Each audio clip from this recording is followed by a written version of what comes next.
ಸಾರ್ವಜನಿಕ ಸಮಾವೇಶಕ್ಕೆ ಆಮಂತ್ರಿಸುತ್ತಾ ಇದ್ದೇನೆ.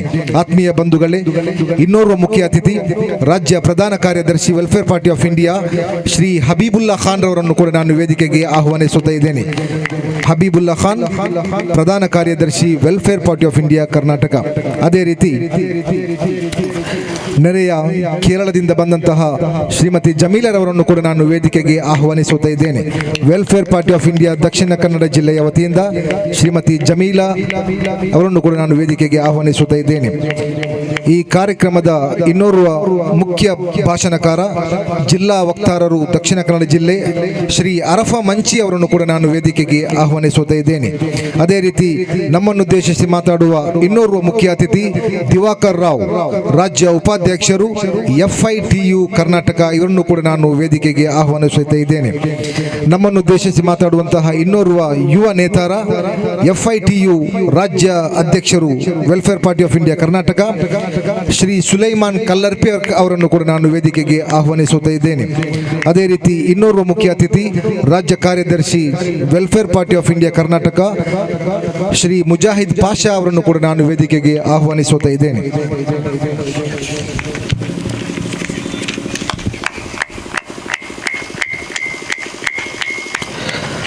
ಅದೇ ರೀತಿ ಅಜೀಜ್ ಜಾಗೀರ್ದಾರ್, ಮಾಧ್ಯಮ ಕಾರ್ಯದರ್ಶಿ welfare party of India Karnataka ರಾಜ್ಯ, ಇವರನ್ನು ಕೂಡ ನಾನು ವೇದಿಕೆಗೆ ಆಹ್ವಾನಿಸುತ್ತಾ ಇದ್ದೇನೆ.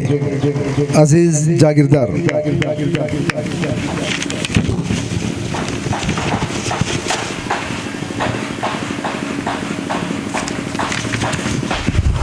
ರಾಜ್ಯ ಸಲಹಾ ಸಮಿತಿ ಸದಸ್ಯರು welfare party of India Karnataka Shri Moinuddin Qamar ಅವರನ್ನು ಕೂಡ ನಾನು ವೇದಿಕೆಗೆ ಆಹ್ವಾನಿಸುತ್ತಾ ಇದ್ದೇನೆ.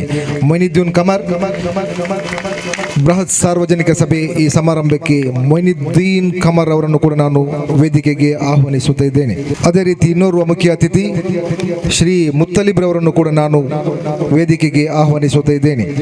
ಅದೇ ರೀತಿ ಅಬ್ದುಲ್ ಸಲಾಂ CH, ರಾಜ್ಯ ಕಾರ್ಯಕಾರಿ ಸಮಿತಿ ಸದಸ್ಯರು welfare party of India Dakshina Kannada ಜಿಲ್ಲೆ, ಅವರನ್ನು ಕೂಡ ನಾನು ವೇದಿಕೆಗೆ ಆಹ್ವಾನಿಸುತ್ತಾ ಇದ್ದೇನೆ.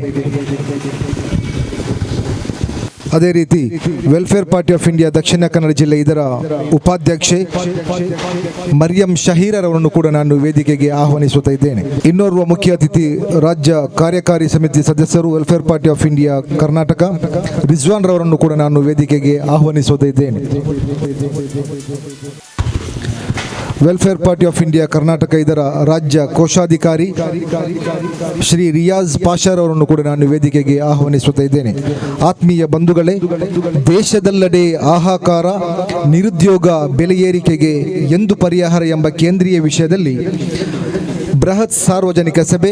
ಈ ಸಭೆಯನ್ನು ಇದರ ಪ್ರಾಸ್ತಾವಿಕ ನುಡಿಗಾಗಿ welfare party of India Dakshina Kannada ಜಿಲ್ಲೆ ಇದರ ಅಧ್ಯಕ್ಷರಾದಂತಹ ಅಡ್ವೊಕೇಟ್ ಸರ್ಫರಾಜ್ ಅವರನ್ನು ನಾನು ಪ್ರಾಸ್ತಾವಿಕ ನುಡಿಗಾಗಿ.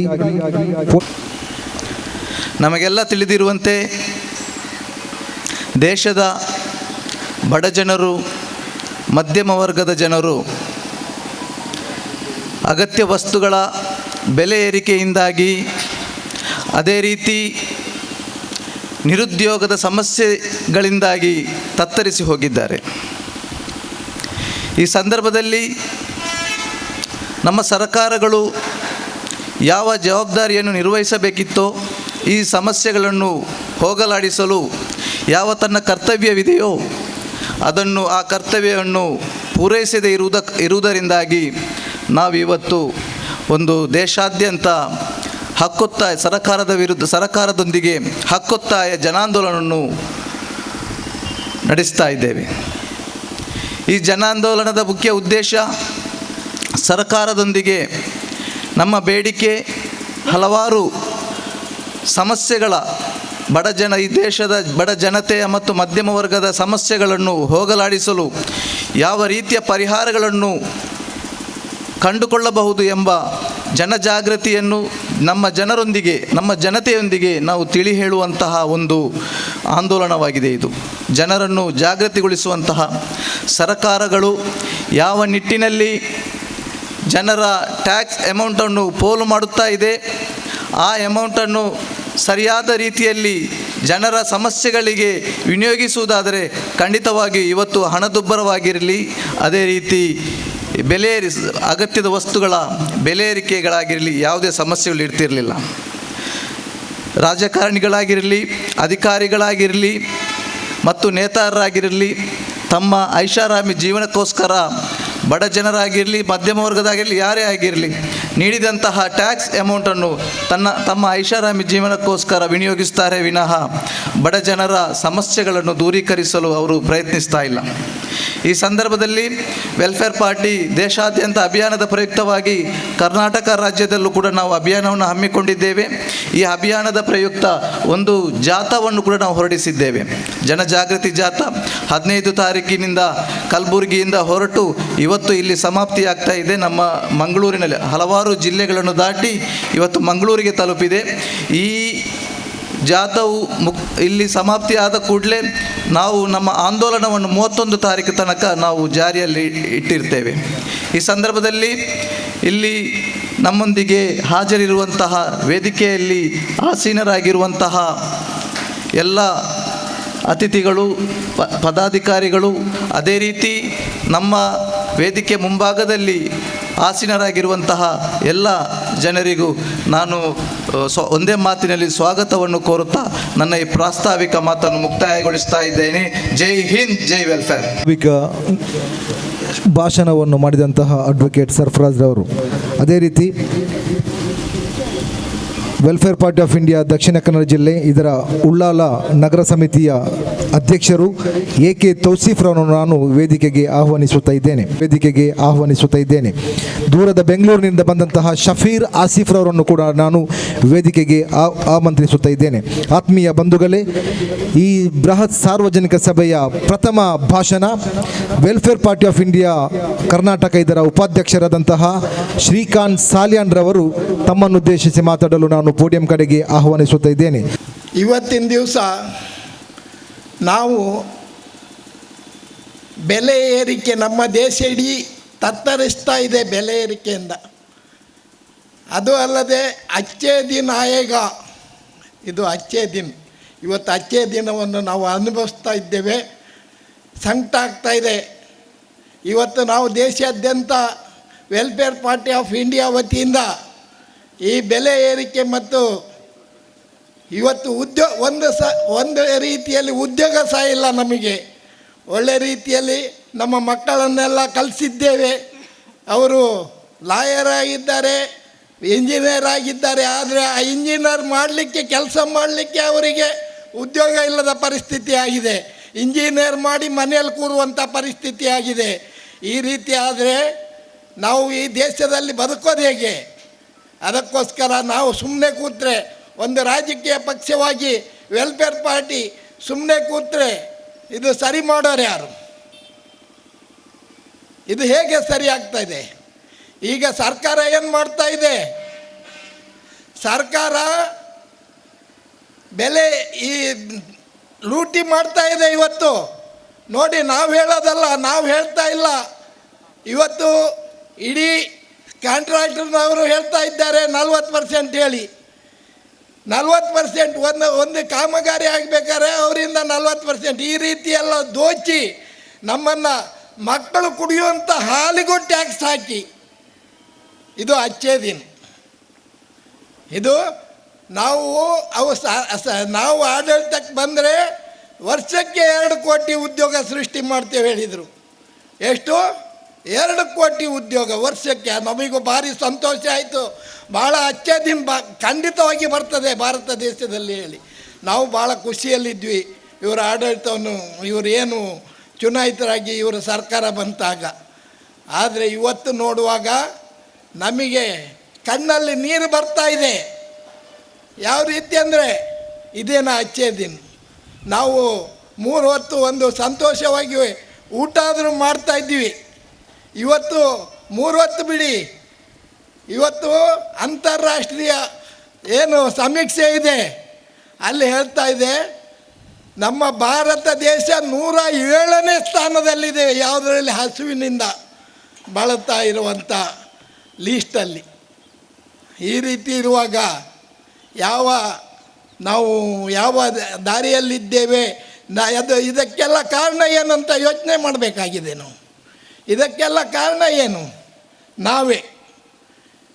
ನಾವು ಏನು ಈ ಸಂವಿಧಾನ ಪ್ರಕಾರ ಚುನಾಯಿಸುವಂಥ ವ್ಯಕ್ತಿಗಳು, ಚುನಾಯಿಸುವಂಥ ಪಾರ್ಟಿಗಳು ಒಳ್ಳೆಯದಾಗಿರಬೇಕು, ಅವರಲ್ಲಿ ಈ ದೇಶದ ಬಗ್ಗೆ ಕಳಕಳಿ ಇರಬೇಕು. ಅದು ಬಿಟ್ಟು ಹೇಳೋದೊಂದು ಮಾಡೋದೊಂದು ಅಂಥವ್ರನ್ನ ಚುನಾಯಿಸಬಾರ್ದು. ಈ ಸಂವಿಧಾನ ಭಾಳ ಶ್ರೇಷ್ಠವಾದಂಥ ಸಂವಿಧಾನ, ಭಾರತದ ಸಂವಿಧಾನವನ್ನು ಇವತ್ತು ನಾಶ ಮಾಡಲಿಕ್ಕೆ ಹೊರಟಿದ್ದಾರೆ. ಇವತ್ತು ನಾವು ಹೇಳೋದಲ್ಲ, ನಾವು ಅವರು ನಾಶ ಮಾಡ್ತಿದ್ದಾರೆ ಅಂತ ಹೇಳಲ್ಲ. ಅವರ ಮಂತ್ರಿ ಶಾಸಕರುಗಳು, ಅವರ ಸಂಸದರು ಹೇಳ್ತಾ ಇದ್ದಾರೆ ಈ ಸಂವಿಧಾನವನ್ನು ತಿದ್ದುಪಡಿ ಮಾಡ್ತೇವೆ ಅಂತಂದೆ. ಅವರು ಭಾರತಕ್ಕೆ 1950ರಲ್ಲಿ ಏನು ಈ ಬಾಬಾ ಸಾಹೇಬ್ ಅಂಬೇಡ್ಕರ್ ಸಂವಿಧಾನವನ್ನು ಅಂಗೀಕಾರ ಮಾಡ್ತೋ ಅವತ್ತೇ ವಿರೋಧ ಇದ್ದರು. ಆವಾಗಲೇ ಅವರು ಶಬ್ದ ಮಾಡಿದ್ದಾರೆ, ಒಂದಲ್ಲ ಒಂದು ದಿನ ನಾವು ಈ ಭಾರತದಲ್ಲಿ ಆಡಳಿತಕ್ಕೆ ಬರ್ತೇವೆ, ಅವತ್ತು ಈ ಸಂವಿಧಾನವನ್ನು ನಾವು ತೆಗೆದುಹಾಕ್ತೇವೆ, ನಾವು ಈ ಸಂವಿಧಾನವನ್ನು ಒಪ್ಪೋದಿಲ್ಲ. ಭಾರತದ ಸಂವಿಧಾನವೇ ಬೇರೆ, ಭಾರತ ಪರಂಪರಾಗತವಾಗಿ ಬಂದಿರುವಂಥ ಸಂವಿಧಾನ ಈ ಸಂಸ್ಕೃತಿಯ ಸಂವಿಧಾನ ಹೇಳಿ ಭಾಷೆ ಮಾಡಿದ್ದಾರೆ. ಅದನ್ನು ಅವರು ಈ ಸಾರಿ ಆಚರಣೆಗೆ ತರಲಿಕ್ಕೆ ನೋಡ್ತಾ ಇದ್ದಾರೆ. ನಾವೆಲ್ಲರೂ ಜಾಗೃತರಾಗಬೇಕಾಗಿದೆ. ಜಾಗೃತರಾಗಿ ನಾವು ನೋಡಿ ನಮ್ಮ ಕ್ಷೇತ್ರಗಳಲ್ಲಿ ಎಲೆಕ್ಷನ್ ಆಗುವಾಗ, ಓಟ್ ಆಗುವಾಗ ಒಂದು 5-10 ಜನ ಕ್ಯಾಂಡಿಡೇಟ್ಗಳು ನಿಂತಾಗ ನಾವು ಅದರಲ್ಲಿ ಯೋಚನೆ ಮಾಡಿ ಒಟ್ಟಾಗಿ ಸಾರಾಸಗಟ್ಟಾಗಿ ಯಾರು ಉತ್ತಮರು, ಯಾರು ಬಂದರೆ ನಮಗೆ ಈ ದೇಶದಲ್ಲಿ ಸುರಕ್ಷತೆ ಇದೆ ಅನ್ನೋದನ್ನು ಯೋಚನೆ ಮಾಡಬೇಕಾಗಿದೆ. ಈಗಾಗಲೇ ನಾವು ನೋಡ್ತಾ ಇದ್ದೇವೆ, ಈಗಾಗಲೇ ಹಿಂದೂಗಳಿಗೊಂದು ಕಾನೂನು, ಮುಸ್ಲಿಮರಿಗೊಂದು ಕಾನೂನು, ದಲಿತರಿಗೊಂದು ಕಾನೂನು, ಅದೇ ರೀತಿ ಇವತ್ತು ಏನಾಗಿದೆ OBCಗಳಿಗೊಂದು ಕಾನೂನು, ಈ ರೀತಿಯಾಗಿ ಒಂದೊಂದು ಕಾನೂನುಗಳು ಮಾಡ್ತಾ ಇದ್ದಾರೆ. ಮುಸ್ಲಿಮರ ಒಂದು ಹೆಣ್ಣು ಮಗಳು ದೌರ್ಜನ್ಯಕ್ಕೊಳಗಾಗಿ, ಅತ್ಯಾಚಾರಕ್ಕೊಳಗಾಗಿ ಆ ಬಾಲಕಿ ಸತ್ರ ಅವ್ರದ್ದೇ ಒಂದು ಕಾನೂನು. ಬಿಲ್ಕಿಸ್ ಬಾನೂರ್ ಅಂತಾರವ್ರು ಸತ್ರ ಅವರಿಗೆ ಒಂದು ಕಾನೂನು. ಇದೇ ಸರ್ಕಾರ ಏನಾದರೂ ಅವತ್ತು ಇದು ಮಾಡಲಿಕ್ಕೆ ಜಾರಿಯಲ್ಲಿ ಇದ್ದಿದ್ದರೆ ಭಾರತ ದೇಶದಲ್ಲಿ ಅವ್ರಿಗೆ ಶಿಕ್ಷೆನೇ ಆಗ್ತಿರಲಿಲ್ಲ. ಈಗೇನು ಬಿಡುಗಡೆ ಮಾಡಿದಾರೋ ಅವರಿಗೆ ಅವತ್ತೇ ಬಿಡುಗಡೆ ಆಗಿ ಹೋಗೋದು. ಆ ದಿನ ಬೇರೆ ಸರ್ಕಾರ ಇದ್ದ ಕಾರಣ ಅವರಿಗೆ ಶಿಕ್ಷೆ ಆಯಿತು. ಇವರು ಬಂದ ಮೇಲೆ ಅವರಿಗೆ ಎಂಥ ಭಾಳ ಒಳ್ಳೆ ಸನ್ನಡತೆ ಆಧಾರದ ಮೇಲೆ ಇಷ್ಟು ಕೊಲೆ ಮಾಡಿ, ಇಷ್ಟು ರೇಪ್ ಮಾಡಿ, ಇಂಥ ಏನಂದರೆ ಯಾರು ಸಹ ಮೆಚ್ಚದಂಥ ಆಕ್ರಮಣಗಳನ್ನು ಮಾಡಿದಂಥವರಿಗೆ ಸನ್ನಡತೆಯಿಂದ ಯಾವ ರೀತಿ ಬಿಡುಗಡೆ ಮಾಡಿದ್ರು. ನಮಗೆಲ್ಲ ಬೇಸರ ಆಗಲ್ವಾ ಇದನ್ನು ನೋಡುವಾಗ? ಎಲ್ಲವನ್ನು ಸಹಿಸ್ಕೊಂಡು ಸಹಿಷ್ಣುತೆ, ಭಾರತದ ಯಾರಾದ ನಮಗೆಲ್ಲ ಸಹಿಷ್ಣುತೆ ಉಂಟು, ಎಲ್ಲವನ್ನು ಸಹಿಸ್ಕೊಳ್ತೀವಿ. ಬೆಲೆ ಏರಿಕೆ ಆಗಲಿ, ಹಣದುಬ್ಬರವಾಗಲಿ, ನಿರುದ್ಯೋಗಿ ಆಗಲಿ, ಏನಾಗಲಿ ನಮಗೆ ಅದರ ಚಿಂತೆ ಇಲ್ಲ, ಸಹಿಸ್ಕೊಳ್ತೀವಿ. ಆದರೆ ಎಂತೆಂಥ ಸಹಿಸ್ಕೊಳ್ಳೋದು ಇನ್ನೂ ಬರಬೇಕು ಅಂತ ಗೊತ್ತಾಗ್ತಾ ಇಲ್ಲ. ನೋಡಿ, ಇಡೀ ದೇಶದಲ್ಲಿ ಒಂದು BCom ಸರಿಯಾಗಿ ಪಾಸ್ ಮಾಡಲಿಲ್ಲ ಅಂತ ಅದಾನಿ ಇವತ್ತು ಕುಬೇರ ಇಡೀ ಪ್ರಪಂಚದಲ್ಲೇ 2ನೇ ಸ್ಥಾನಕ್ಕೆ ಹೋಗ್ತಾ ಇದ್ದಾನೆ. ನಮ್ಮ ದುಡ್ಡೆಲ್ಲ, ನಮ್ಮ ಟ್ಯಾಕ್ಸ್ ಕಟ್ಟಿದ ದುಡ್ಡೆಲ್ಲ ಅಲ್ಲಿದೆ. ಎಲ್ಲಿದೆ? ಅದಾನಿ ಆ್ಯಂಡ್ ಕಂಪನಿ ಅಲ್ಲಿದೆ. ಅದು ಯಾವಾಗ ಉಪಯೋಗಕ್ಕೆ ಬರ್ತದೆ? ಎಲೆಕ್ಷನ್ ಚುನಾವಣೆ ಆಗುವಾಗ ಉಪಯೋಗಕ್ಕೆ ಬರ್ತದೆ. ಬೇರೆ ಎಲ್ಲ ಪಕ್ಷದವರು ಹಣ ಖರ್ಚು ಮಾಡಲಿಕ್ಕೆ ಮಾಡಲಿಕ್ಕೆ ಇಲ್ಲದಾಗ ಇವರು ಮನೆಗೆ ಓಟ್ ಎಷ್ಟಿದೆ? ನಿಮ್ಮ ಮನೆಯಲ್ಲಿ 10 ಓಟ್ ಇದೆಯಾ? ತಗೊಳ್ಳಿ, ನಿಮಗೆ 25,000 50,000 ಕೊಡ್ತಾ ಬರ್ತಾರೆ. ನೀವು ಜಾಗ್ರತೆಯಾಗಬೇಕು. ಅವರ ಹಣ ತಗೊಂಡ್ರೆ ಭಾರತ ದೇಶದಲ್ಲಿ ಸಂವಿಧಾನನೇ ಇರೋದಿಲ್ಲ. ಇದು ಪ್ರಪಂಚದಲ್ಲಿಯೇ ಶ್ರೇಷ್ಠವಾದಂಥ ಸಂವಿಧಾನ, ಬಾಬಾ ಸಾಹೇಬ್ ಅಂಬೇಡ್ಕರ್ ಬರೆದಂಥ ಸಂವಿಧಾನ. ಇದನ್ನು ಉಳಿಸ್ಬೇಕಾಗಿದ್ದು ನಮ್ಮೆಲ್ಲರ ಕರ್ತವ್ಯ. ಈ ಸಂವಿಧಾನವನ್ನು ಅವರು ನಾಶ ಮಾಡ್ತಾರೆ. ನಾಶ ಮಾಡಿದರು ಅಂದರೆ ನಮಗೆ ಯಾರಿಗೂ ಸಹ ಬದುಕುವಂಥ ಹಕ್ಕು ಭಾಳ ಯಾವ ದ್ವಿತೀಯ ಪ್ರಜೆ ತೃತೀಯ ಪ್ರಜೆಯಾಗಿ ಬದುಕುವಂಥ ಕಾಲ ಬರ್ತದೆ. ಹಿಂದೊಮ್ಮೆ ಒಂದು ಕಾಲ ಇತ್ತು, ನಮ್ಮ ತಾತ ಮುತ್ತಾತನ ಕಾಲದಲ್ಲಿ ಅವರು ಯಾವ ಪರಿಸ್ಥಿತಿಯಲ್ಲಿ ಬದುಕಿದ್ದಾರೆ ಎಂದು ಸ್ವಲ್ಪ ಏಜ್ ಆದವರಿಗೆ ಗೊತ್ತಾಗ್ತದೆ. ಈಗಿನ ಮಕ್ಕಳಿಗೆ ಅದೆಲ್ಲ ಗೊತ್ತಾಗಲಿಕ್ಕಿಲ್ಲ. ಸ್ವಲ್ಪ ಯೋಚನೆ ಮಾಡಿ, ಆ ಟೈಮಲ್ಲಿ ಅವರಿಗೆ ಹಾಕಲಿಕ್ಕೆ ಚಡ್ಡಿ ಇರಲಿಲ್ಲ. ಚಡ್ಡಿ ಒಬ್ಬ ಸ್ವಾಮೀಜಿ ಹೇಳ್ತಾರೆ ಏನಂತಂದರೆ, ನಾವು ಇವರಿಗೆ ಅಕ್ಕಿ ಬೆಳೆದು ಕೊಟ್ವಿ, ರಾಗಿ ಬೆಳೆದು ಕೊಟ್ವಿ, ಗೋಧಿ ಬೆಳೆದು ಕೊಟ್ವಿ, ತರಕಾರಿ ಬೆಳೆದು ಕೊಟ್ವಿ, ಲಾಸ್ಟಿಗೆ ಮನೆ ಕಟ್ಟಿಕೊಟ್ವಿ, ಕಲ್ಲು ತುಂಬಿದ್ವಿ, ಚಾಪೆ ಮಾಡಿಕೊಟ್ವಿ, ಬಟ್ಟೆ ಹೊಲ್ದು ಕೊಟ್ವಿ, ಎಲ್ಲ ಮಾಡಿ ಬುದ್ಧಿ ಹೇಳಿ ಕೈ ಕಟ್ಟಿ ಅವ್ರ ಎದುರಿಗೆ ಹೋಗಿ ನಿಂತ್ವಿ. ಅವರು ನಮ್ಮ ತಲೆ ಮೇಲೆ ಕಾಲಿಡ್ತರು. ಇದು ನಡೆದಿದ್ದು, ಇದು ಎಲ್ಲ ಕಲ್ಪನೆ ಅಲ್ಲ, ಹಿಂದೆ ನಡೆದು ಹೋಗಿರೋ ಒಂದು ವಿಷಯಗಳು. ಅದೇ ರೀತಿ ವಾಪಸ್ ಬರಬೇಕಾ ನಮಗೆ? ಅದಕ್ಕೆ ಜಾಗೃತರಾಗಬೇಕಾಗಿದೆ. ನಾವು ಜಾಗೃತರಾಗಿ ಬೇರೆ ಏನು ಮಾಡೋದು ಬೇಡ. ಎಲೆಕ್ಷನ್ ಸಮಯ, ಸಂವಿಧಾನ ಕೊಟ್ಟಂಥ ನಮಗೆ ಚುನಾವಣಾ ಸಮಯ ಬರ್ತದೆ. ಬಂದಾಗ ನಾವು ಜಾಗೃತಿಯಾಗಿ ಯಾವುದೇ ಅಮಸ್ಯಕ್ಕೂ ಒಳಗಾಗದೆ ನಿಷ್ಠಾವಂತರಿಗೆ ನಾವು ವೋಟ್ ಮಾಡೋದ್ರಿಂದ ನಿಷ್ಠಾವಂತ ಸರ್ಕಾರವನ್ನು ತಂದರೆ ನಮ್ಮ ಸಂವಿಧಾನನೂ ಉಳಿತದೆ, ನಮ್ಮ ಕೆಲಸಗಳು ಏನು ನಿರುದ್ಯೋಗಿಗಳಿದ್ದಾರೋ ಅವರಿಗೆ ಉದ್ಯೋಗನೂ ಸಿಗ್ತದೆ, ಮತ್ತು ಏನು ನಮ್ಮ ಬಡತನ ಏನಿದೆಯೋ, ಬೆಲೆ ಏರಿಕೆ ಏನಿದೆಯೋ ಅದು ಸಹ ಸರಿಯಾಗ್ತದೆ ಹೇಳ್ತಾ ನನ್ನ ಸಮಯ ಮೀರ್ತಾ ಬಂತು. ಹಾಗಾಗಿ ನಾನು ಜೈ ಹಿಂದ್, ಜೈ ಭಾರತ್, ಜೈ ಕರ್ನಾಟಕ ಹೇಳ್ತಾ ನನ್ನ 2 ಮಾತನ್ನು ಮುಗಿಸ್ತಾ ಇದ್ದೇನೆ. ಜೈ ಹಿಂದ್. ಬೆಲೆ ಏರಿಕೆ, ನಿರುದ್ಯೋಗ ಮತ್ತು ಭ್ರಷ್ಟಾಚಾರದ ವಿರುದ್ಧ ರಾಷ್ಟ್ರೀಯ ಆಂದೋಲನ, welfare party of India Karnataka ರಾಜ್ಯ ಸಮಿತಿ. ಆತ್ಮೀಯ ಬಂಧುಗಳೇ, ಮುಂದಿನ ಭಾಷಣ, ದಿಕ್ಸೂಚಿ ಭಾಷಣ, welfare party of India Karnataka ರಾಜ್ಯವನ್ನು ಮುನ್ನಡೆಸುತ್ತಿರುವಂತಹ ಯುವ ನಾಯಕ ಅಡ್ವೊಕೇಟ್ ತಾಹಿರ್ ಹುಸೇನ್ ರವರನ್ನು welfare party of India Dakshina Kannada ಜಿಲ್ಲೆಯ ಪರವಾಗಿ, ತಮ್ಮೆಲ್ಲರ ಪರವಾಗಿ ಸ್ವಾಗತಿಸುತ್ತಾ ಈ ಬೃಹತ್ ಸಾರ್ವಜನಿಕ ಸಭೆಯನ್ನು ಉದ್ದೇಶಿಸಿ ಮಾತಾಡಲು ಆಮಂತ್ರಿಸುತ್ತಾ ಇದ್ದೇನೆ. ಇದರ ಉಪಾಧ್ಯಕ್ಷರಾಗಿರುವ ಶ್ರೀಕಾಂತ್ ಸಾಲಿಯಾನ್ ರವರೇ, ಅದೇ ರೀತಿ ರಾಜ್ಯದ ಎಲ್ಲ ನಾಯಕರೇ, ಜಿಲ್ಲೆಯ ನಾಯಕರೇ ಹಾಗೂ ಪಕ್ಕದ ಜಿಲ್ಲೆಯಿಂದ ಅತಿಥಿಯಾಗಿ ಬಂದಿರುವಂತಹ ಮಹಿಳಾ ನಾಯಕಿ ಜಮೀಲಾರವರೇ ಹಾಗೂ ಮಂಗಳೂರು ಜಿಲ್ಲೆ ಮತ್ತು ನಗರದ ಎಲ್ಲ ಪ್ರಜ್ಞಾವಂತ ನಾಗರಿಕರೇ, ತಮ್ಮೆಲ್ಲರಿಗೂ ವೆಲ್ಫೇರ್ ಶುಭಾಶಯಗಳು. Welfare party of India 15 October ದೇಶದೆಲ್ಲೆಡೆ ಹಾಹಾಕಾರ, ನಿರುದ್ಯೋಗ, ಬೆಲೆ ಏರಿಕೆಗೆ ಎಂದು ಪರಿಹಾರ, ಈ ಒಂದು ಘೋಷವಾಕ್ಯದೊಂದಿಗೆ ಒಂದು ಆಂದೋಲನ ಪ್ರಾರಂಭ ಮಾಡಿ 31 ಅಕ್ಟೋಬರ್ ತನಕ ದೇಶಾದ್ಯಂತ ಈ ಆಂದೋಲನ ನಡೆಸ್ತಾ ಇದೆ. ಅದರ ಅಂಗವಾಗಿ ವೆಲ್ಫೇರ್ ಪಾರ್ಟಿ ಕರ್ನಾಟಕದ ವತಿಯಿಂದ ಒಂದು ಜನಜಾಗೃತಿ ಜಾಥಾ 15 ಅಕ್ಟೋಬರ್ದಿಂದ ಕಲಬುರಗಿಯಿಂದ ಪ್ರಾರಂಭಗೊಳಿಸಿ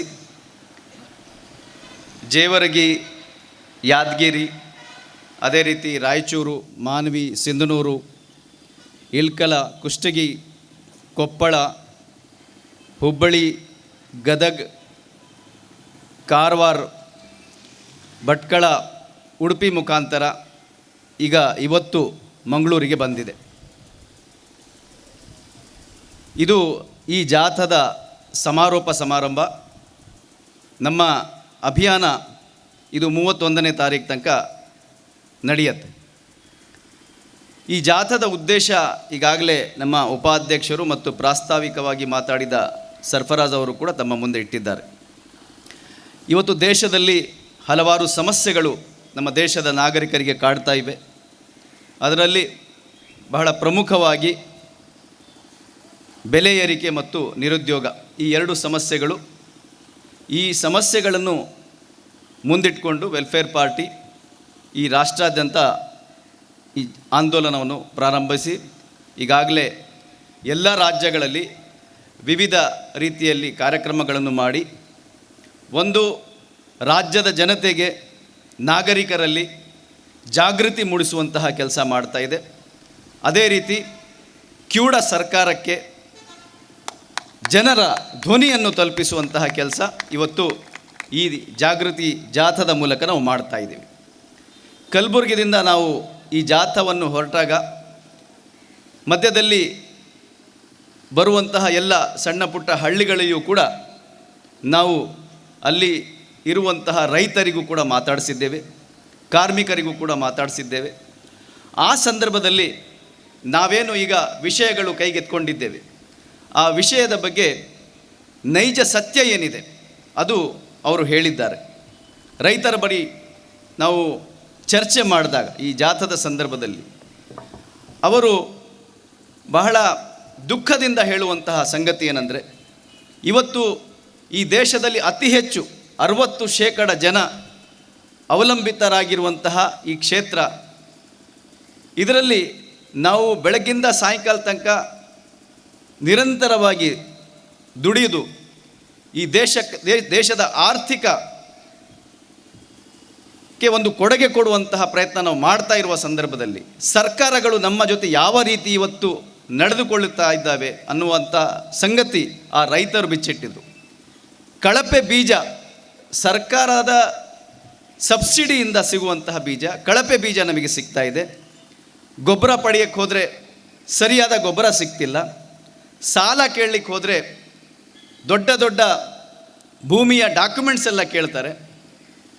ಒಂದು ಪಕ್ಷ ಸಾಲ ಸಿಕ್ಕಿದ್ರೂ ಕೂಡ ಆ ಸಾಲದ ಮೊತ್ತ ಏನಿದೆ ಅದು ಮತ್ತೆ 1 ವರ್ಷನೋ ಅಥವಾ ಯಾವುದೋ ಒಂದು ಅವಧಿ ಮುಗಿದ ಕೂಡಲೇ ಅದು ನಮ್ಮಿಂದ ಕೊಡಲಿಕ್ಕೆ ಸಾಧ್ಯವಾಗುವುದಿಲ್ಲ. ಕಳಪೆ ಬೀಜ ಆಗಿರೋದ್ರಿಂದ ಸರಿಯಾದ ಬೆಳೆ ಬೆಳೆಯುವುದಿಲ್ಲ. ಹಾಗಾಗಿ ಆ ಸಾಲ ನಮಗೆ ತೀರಿಸಲಿಕ್ಕೆ ಆಗೋದಿಲ್ಲ. ಅಂತಹ ಸಂದರ್ಭದಲ್ಲಿ ಬಂದು ನಮ್ಮ ವಾಹನಗಳನ್ನು, ಆ ಟ್ರ್ಯಾಕ್ಟರ್ಗಳನ್ನು ಜಪ್ತಿ ಮಾಡುವಂತಹ ಕೆಲಸ ಮಾಡ್ತಾರೆ, ನಮ್ಮ ಭೂಮಿಯನ್ನು ಕಬಳಿಸುವಂತಹ ಕೆಲಸ ಮಾಡ್ತಾರೆ. ಯಾವುದೇ ರೀತಿಯ ಕರುಣೆ ತೋರಿಸದೆ ಆ ರೈತರು ಬಹಳ ಮುಗ್ಧನತನದಿಂದ ಹೇಳ್ತಾ ಇದ್ದಾರೆ, ನಾವು 1 ಲಕ್ಷ 2 ಲಕ್ಷ ಲೋನ್ ತಗೊಂಡ್ರೆ ನಮ್ಮ ಜೊತೆ ಈ ರೀತಿಯ ವ್ಯವಹಾರ ಮಾಡ್ತಾರೆ. ಆದರೆ ಇದೇ ಈ ದೇಶದ ದೊಡ್ಡ ದೊಡ್ಡ ಕೋಟ್ಯಾಧಿಪತಿಗಳು, ಉದ್ಯಮಿಗಳು, ಕಾರ್ಪೊರೇಟ್ ಕಂಪ್ನಿಗಳು ನಮ್ಮದೇ ಹಣ ಬ್ಯಾಂಕಿನಲ್ಲಿ ಇಟ್ಟಿರುವಂಥ ಹಣವನ್ನು ಇವತ್ತು ಲೂಟಿ ಹೊಡಿತಾ ಇದ್ದಾರೆ. ಸರ್ಕಾರ ಅವರಿಗೆ ನೆರವು ಆಗ್ತಾ ಇದೆ. ನಾವು 1 ಲಕ್ಷ ಕೇಳಿದರೆ ಅವರಿಗೆ 1 ಲಕ್ಷ ಕೋಟಿ ಆ ಉದ್ಯಮಿಗಳಿಗೆ ಲೋನ್ ಸಿಗ್ತಾ ಇದೆ. ಕೆಲವೇ ತಿಂಗಳಲ್ಲಿ ಆ ಲೋನು ರೈಟ್ ಆಫ್ ಮಾಡುವಂತಹ ಕೆಲಸ ಆಗ್ತಾ ಇದೆ. ಈ ರೀತಿ ರೈತರು ಭಾಳ ತಮ್ಮ ಅಳಲನ್ನು ನಮ್ಮ ಮುಂದೆ ತೋಡ್ಕೊಂಡ್ರು.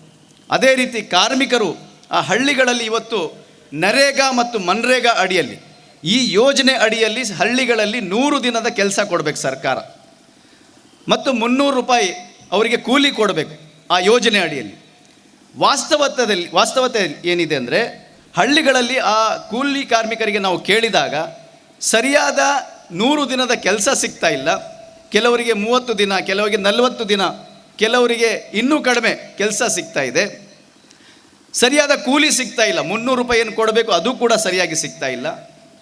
ಕೆಲವರಿಗೆ 5 ತಿಂಗಳು 6 ತಿಂಗಳದಿಂದನೂ ಕೂಲಿ ಸಿಕ್ಕಿಲ್ಲ. ಇದು ಆ ಕಾರ್ಮಿಕರು ಹೇಳುವಂತಹ ಮಾತು. ಅದಕ್ಕೆ ಪೂರಕವಾಗಿ ನಾವು ಸರ್ಕಾರದ ಅಂಕಿಅಂಶಗಳು ಏನಿದ್ದಾವೆ ಅದನ್ನು ಜಾಲಾಡಿಸಿ ನೋಡಿದಾಗ ಆ ಕೂಲಿ ಕಾರ್ಮಿಕರು ಹೇಳುವಂತಹ ಮಾತಿನಲ್ಲಿ ಎಷ್ಟು ಸತ್ಯ ಇದೆ ಅಂತ ನಮಗೆ ಗೊತ್ತಾಗತ್ತೆ.